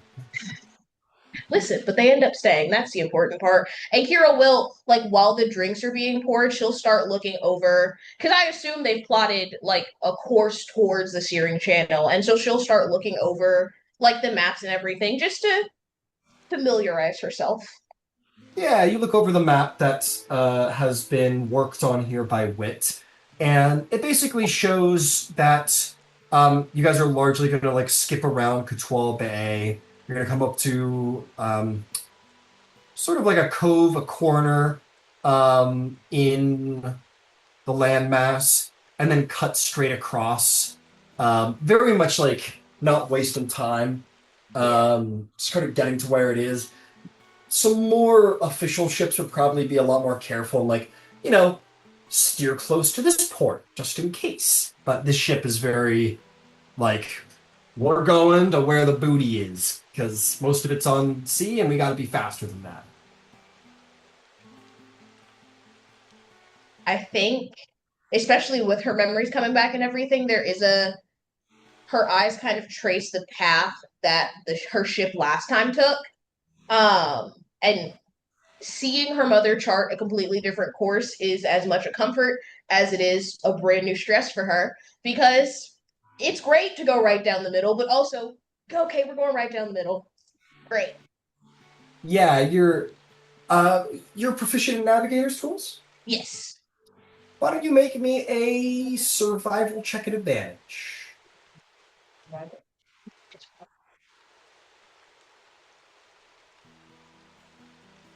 Ooh, I'll take that.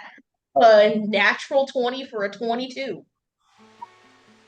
Upon looking at it, you see that your father and Wit have skillfully, it may be sort of like a cutting too, but not perfectly. You can see that they're very expertly like finding their way around the tides.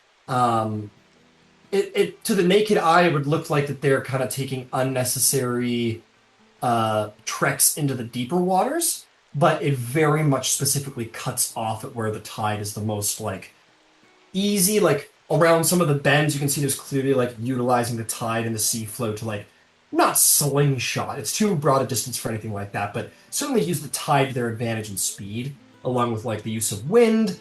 Um, your mum, for all her bravado, has a skilled set of individuals behind. Enablers. That's every one of them. Absolutely. Absolutely. Hero had a. Oh, go ahead. Yeah, my last point was that they've charted all the way up to the entrance of the Syrian Channel. That has not been navigated yet. Makes sense. And you expect probably won't be, because no one has navigated it.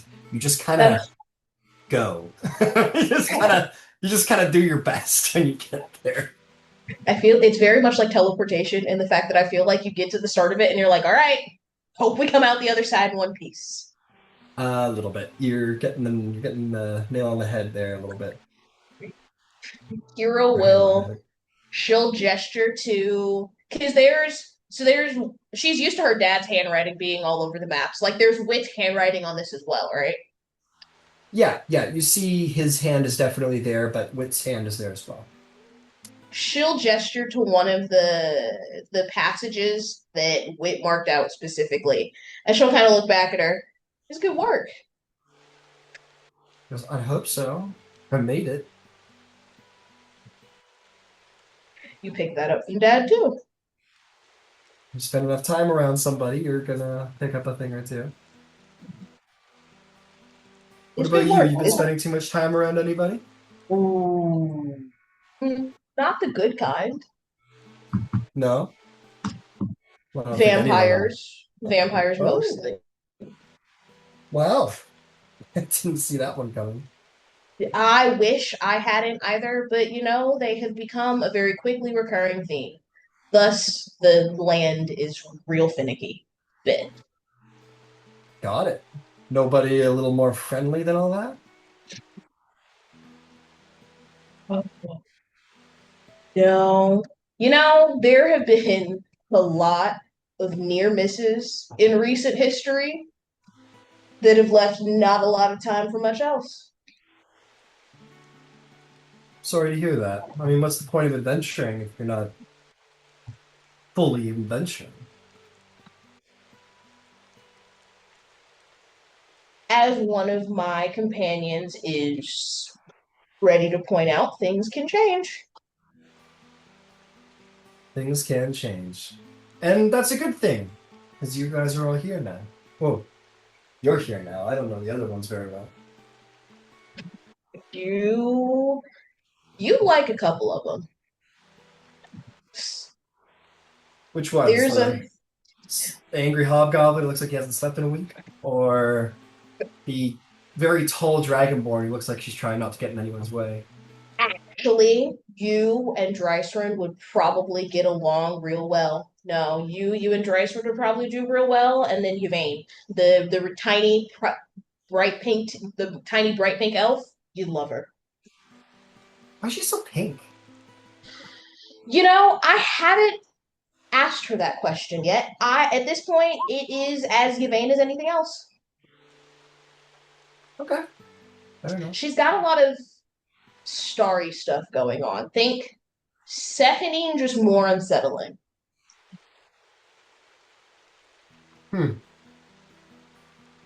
Okay. They're fun. They're fun people. They're not Interesting. fun enough for you. Ooh, they keep me on my toes. Sure. Well, and she kind of like finishes her cup of rum. Oh God, I forgot so- that's what we were drinking. she says, "Well, it's what can I say? It's good to have you back." After everything that has happened, I can solidly say that it is good to be back. And You know, I had she'll. the yeah. Go ahead. Oh no, I was no. Please go ahead. I think you should go first. Ooh. She'll. Oh God, we'll be on the ship long enough. It's fine. She'll. Whatever is left in her cup, she's going to take it all at once and then not set the cup on the map because respect, but find like an empty corner of the desk to flip the cup upside down and set it back on. And she'll kind of look at Wit. I'd like to have another drink sometime when the world's not so close to ending.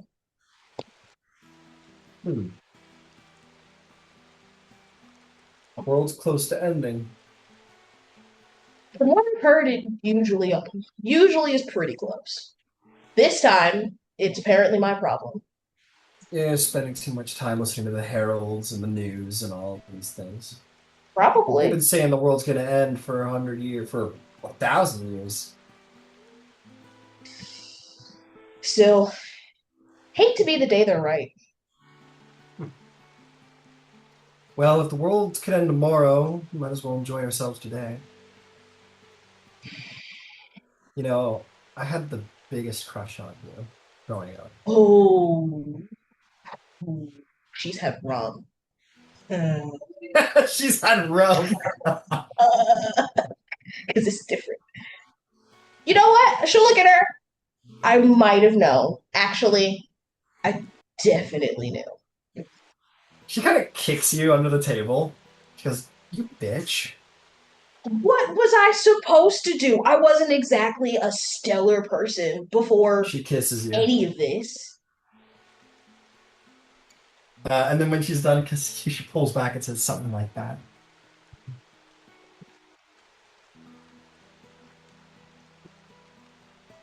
I can work And with then she something kisses you as she keeps kissing as you're looking for words. Oh, she's had rum. Oh no. Oh, she kisses her back. Oh, she definitely kisses. If she doesn't respond fast enough the first time, she does the second time. Oh God. Where are they? They're in her mom's office. Oh shit. Oh.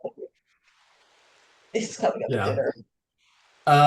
As we fade to black there, we'll say at a certain point, the door opens and your mom goes, "Oh, I'll come back later, it's fine." And then leave.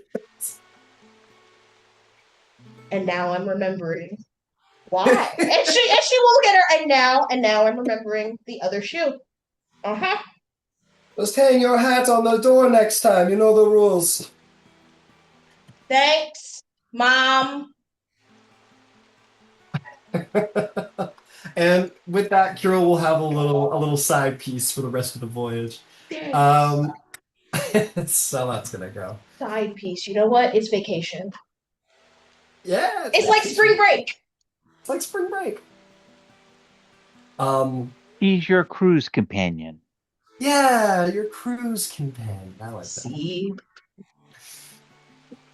You guys spend quite a while. It takes a while to get all the way up there, but you need a ship to do it. This one you can't teleport, and you guys find yourself having the probably you know what? It's up to each one of you. Some of you might find it infuriating. You just have to sit around and do nothing, as you guys have been ADHD jackrabbits for the last while since you gained the power of teleportation. And can just go wherever you want, do whatever you want, exactly when you want. And now you have to sit around for days on end waiting to do the important thing you got to do.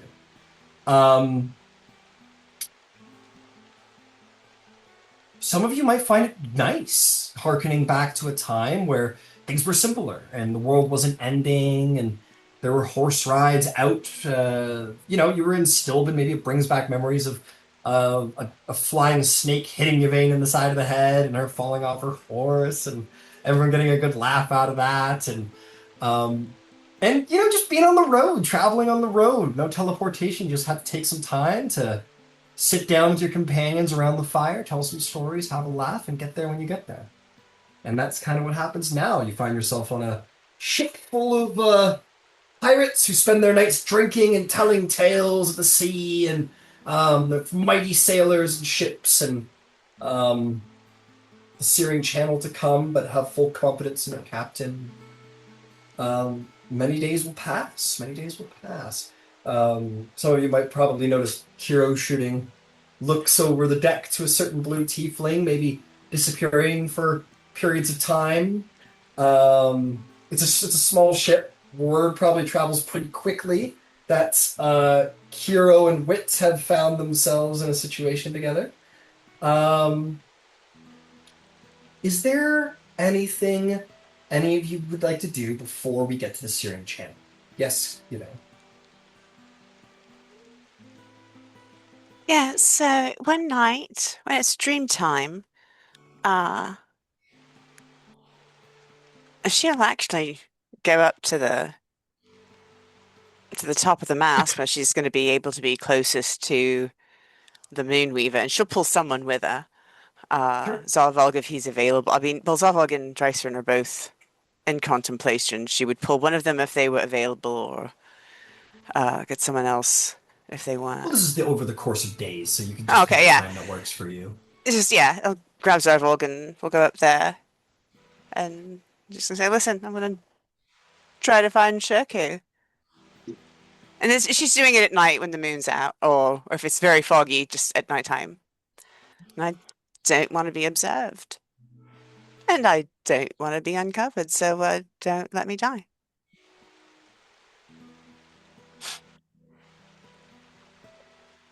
And she'll probably cuddle up with him and go to sleep and try to find Shirku. And there's a bunch of dice rolls we should probably make for Yvain to see if she goes insane. I just remembered we're supposed to roll dice. Sure, roll me a d20 as you cast this dream. Well, this isn't coming from your vestige, is it? No, this is coming from the sickle. But I thought that I was just, as a matter of course, every night when I go to sleep. Is that not correct? Are you only doing it?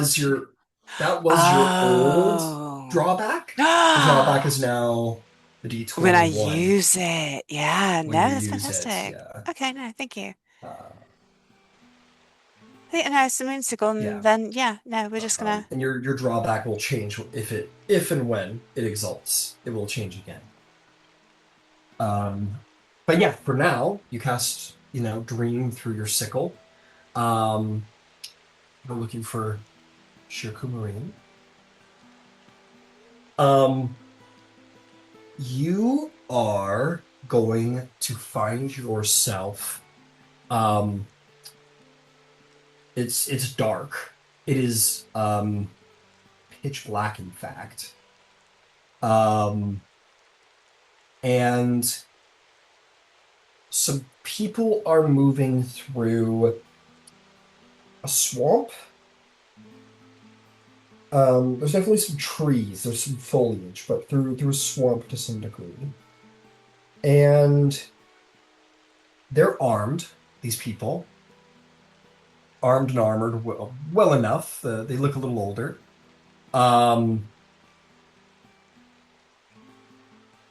And they're going to hear rustling in the brush and turn in preparation, bear their torches and try and see whatever it was that was in the brush.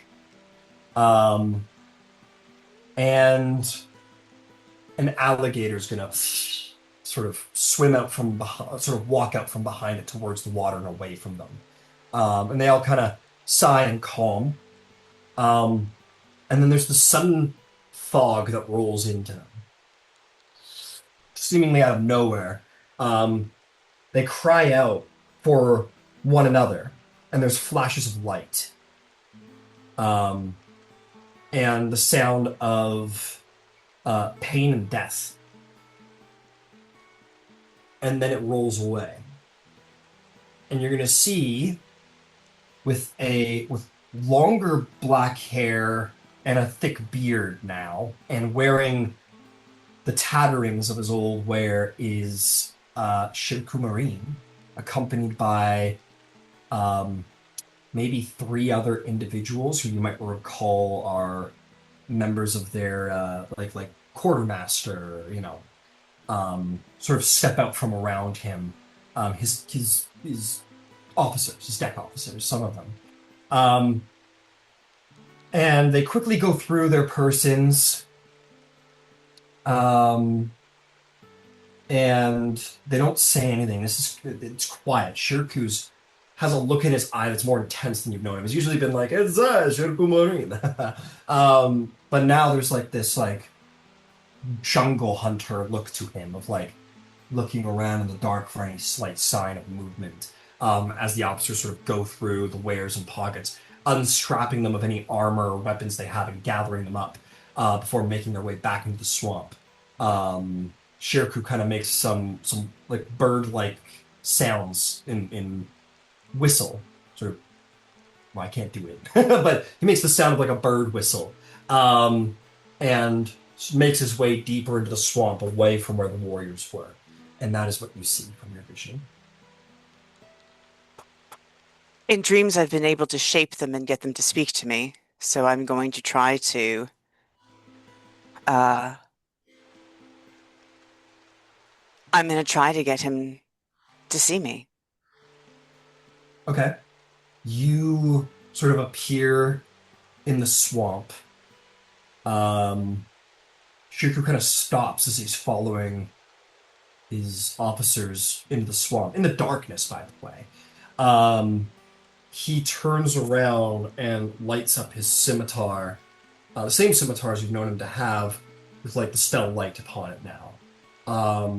And kind of looking through the din to try and see what it is, he sees you. He blinks a couple of times. Says, Tell me where you are. Now I know this is a dream. Yes, it is. And she'll put him back on the vow of salt. He looks around.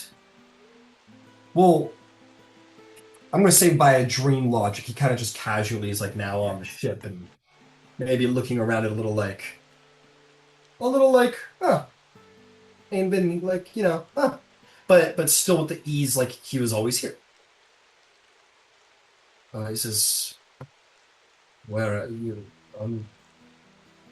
He says, you had me go into Kemont Bay all those years ago. What happened? Well, went into the bay and got off the ship, ventured deeper into the valley for a couple days, scouting it out like you asked us to, and well, it's not been so empty. There's some kind of religious cult army here. And, well, can't take the vow out. Burned her sails. Got no canvas to fly on these last, well, however long it's been. It got cold twice, so I assume it's about 2 years. Yeah, we got trapped in a demi-plane of the abyss. We just got out. All right. Lucky you. No. Should tell you something. Getting out of an abyss easier than getting out of this place.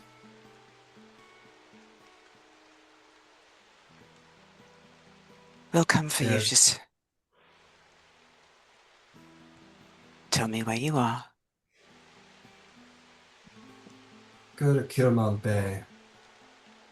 You'll find us eventually. Won't be hard after a while. Just keep heading north once you get off your ship. As you say. What was that? As you say. Don't take too much longer. Running out of crew. I won't. I won't. All right.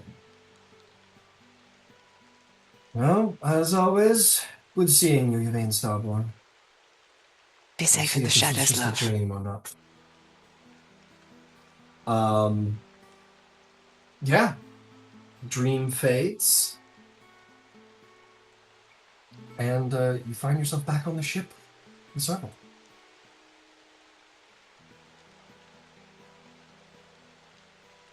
Yeah, she'll cuddle up close with him and she'll say, "Oh, that sucks."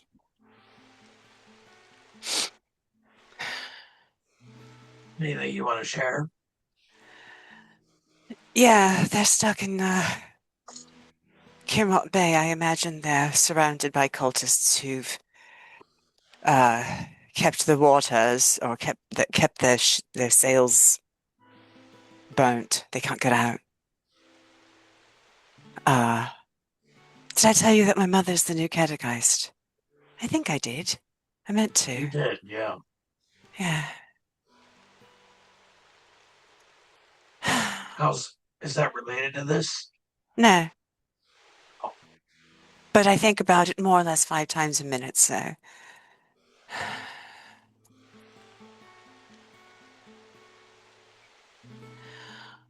Alright, well, we can go back down to give Drycerin back his space.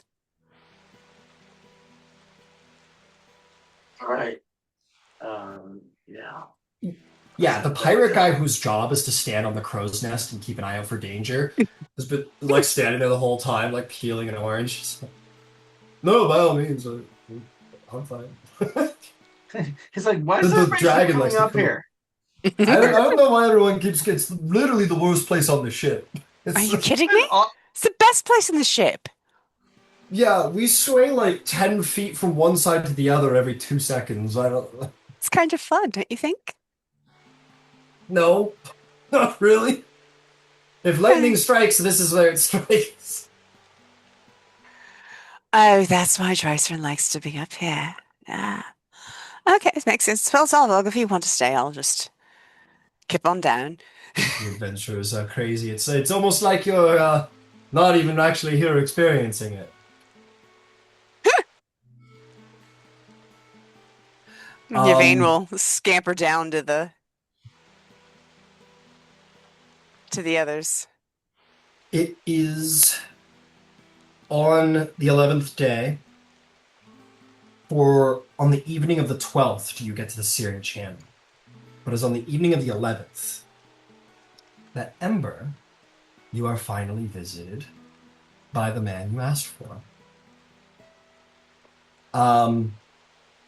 Looking ever as he has ever been, and I'm sure by now you're beginning to suspect that his human form is not his truest form.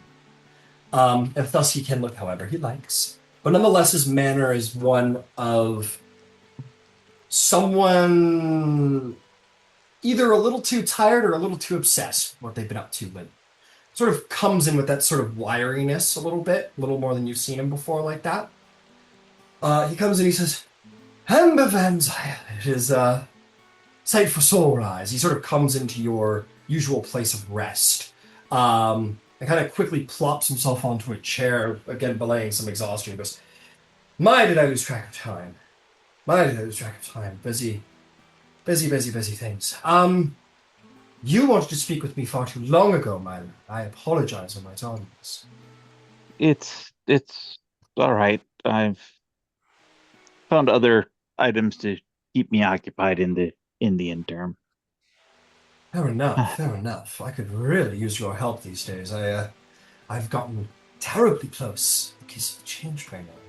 But there are certain tremendous obstacles in the way. I could use my most capable agent. And that's something that I need to discuss with you.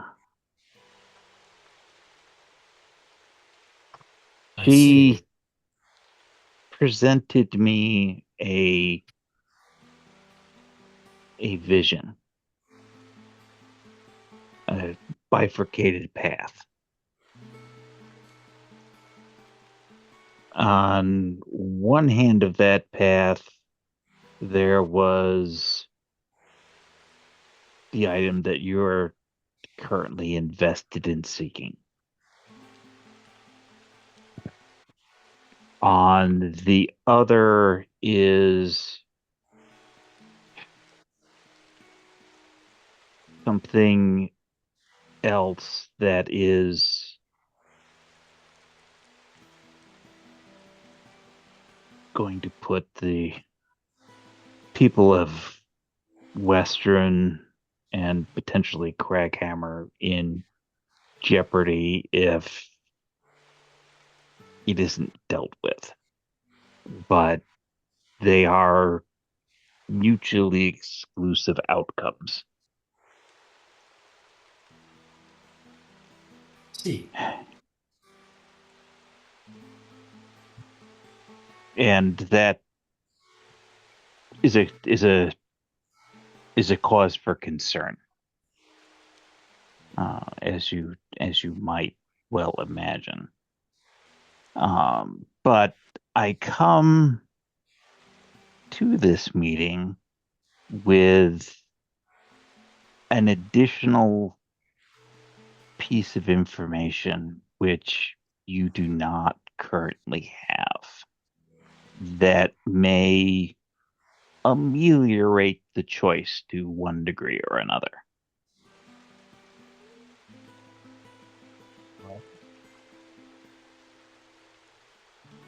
The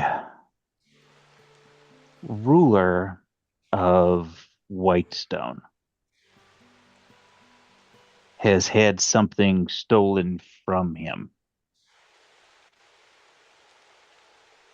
And the purpose of its theft was to potentially facilitate a thinning or a weakening of that divine barrier. And it was sufficiently important that the powers that went after it were fairly bold and put a great deal of assets at risk in order to get it. See. And If who's in possession of it now?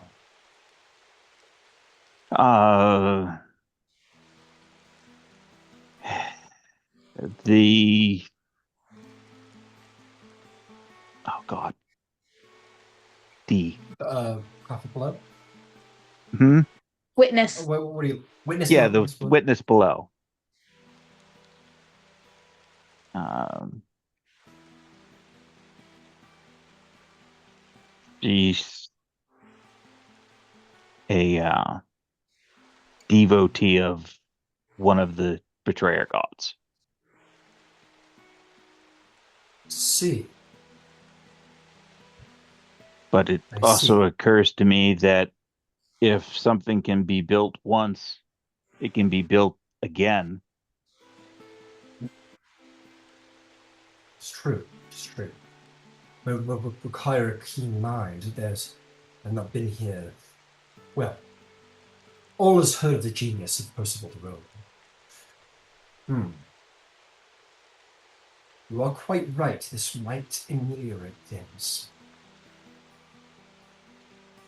You mean to go into the depths and perhaps confront this witness below, and that means.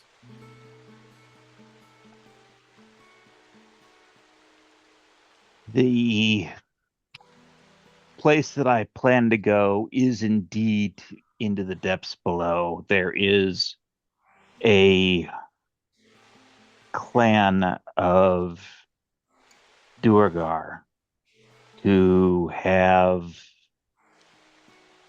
a hammer that belonged to the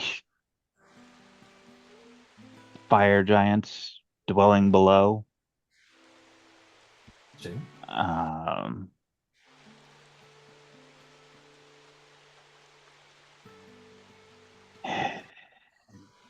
Presently, both the duergar and the fire giants are not a significant threat to Western and to Kraghammer. If this item is left in the hands of the duergar, they are going to become a much more significant threat. Which is terrible. I see. They are already dropping huge craters into the surrounding plains around Western.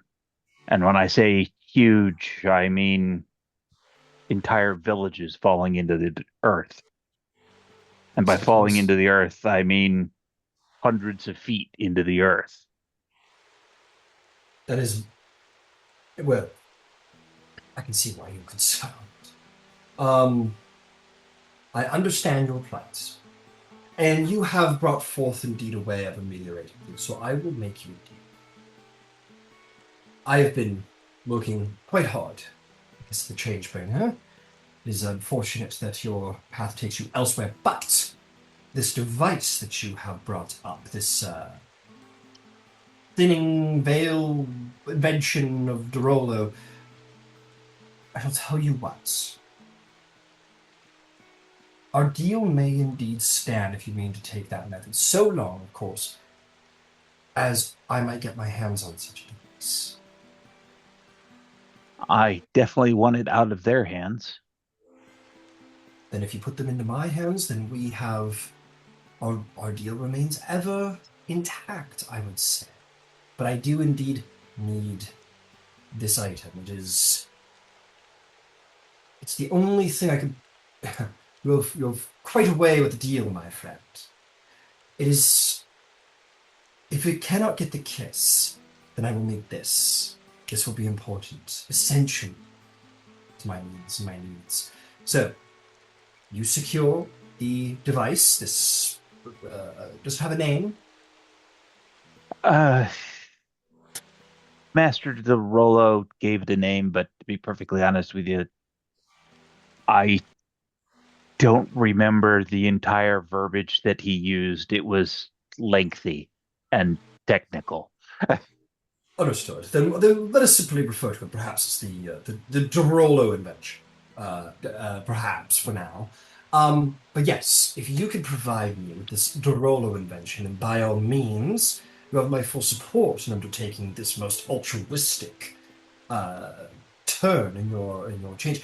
And if the Changebringer has presented you these paths, it's hard to leave the importance of that out of it. I am troubled, though I admit, that she would mean to turn you from our goals. It's a little upsetting, frankly.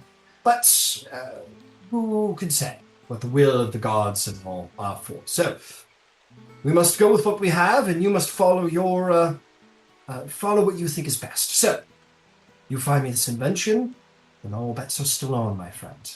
All deals may still maintain. I will see that it is done. Excellent, excellent. In the meantime, it would not hurt if you happen to have allies free out there in the world that perhaps you might entrust with my needs. I would still prefer not to lose track of the Kiss of the Changebringer if at all possible. I do still need capable agents, if at all possible. If you end up in Emon, at the Spark, there is a rather gothic bard. He has yes. He has a team of people who are quite capable. I will look into it. I can and look into it, yes. it would be the sort of story that they would easily gravitate to. Very well. Then I am not without my aid in the seeking of the of the Changebringer, and you yourself have your goals in alignment with mine. We may all still find ourselves able to follow our own paths, as you did. Excellent. Well, like I said, your talent for the deal is an exceptional one. So here's to you, Amber. Very impressive, my friend. Thank you, sir. Well, you let me know if you need any. This device sounds most intriguing, and you have yourself indeed. I thought so when I heard of it, and more importantly, why it was stolen. And may I assure you, we are gathering a number of inventions of great power. I wish to assure you, most importantly, that there is nothing, I don't know, I dare to use the word nefarious, but it seems a little extreme. Indeed, our means are selfish. We do mean to find our way back to our planes and our previous lives, but you can be assured that no humans, elves, rabbits, or otherwise will be harmed in the making of this travel home, if it provides you any ease of conscience. It does.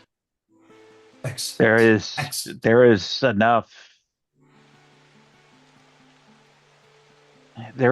unpleasant already being perpetrated that I am happy not to be associated with any future unpleasantness. My interest in the Changebringer is genuine. I see in her way of being that there are paths. Even when you see that your paths are gone, there are more paths and crossroads to take, and that is, well, that's a very confidence-building concept. The roads never quite come to an end until you decide. So, well, with luck and the power of the Changebringer on our side, maybe we'll all find our ways to our happy endings and our golden brick roads. Absolutely. It was a pleasure as always, sir. Indeed, a pleasure, Ember. A pleasure. You are my favorite. Don't tell them that. And he says, well, I must be away to work. There are many irons in the fire, and you are on the water, which I detest. So, good luck. Thank you. And with that, he will disappear through his magical door out of your inner sanctum, and it seems, I will say, Ember, that was a very intelligent callback. That might have gone a little differently if you hadn't had such a juicy. I very specifically, when we came across that, made zero mention of it against a future need. That was very, very cunning of you, my friend. Very cunning businessman. Very cunning work. Take inspiration. That was really clever of you. Excellent. With that, all bets are still on. Pax remains solid. And this was definitely like a getting to their session and, checking some boxes and whatnot. But be assured, next session, we shall face this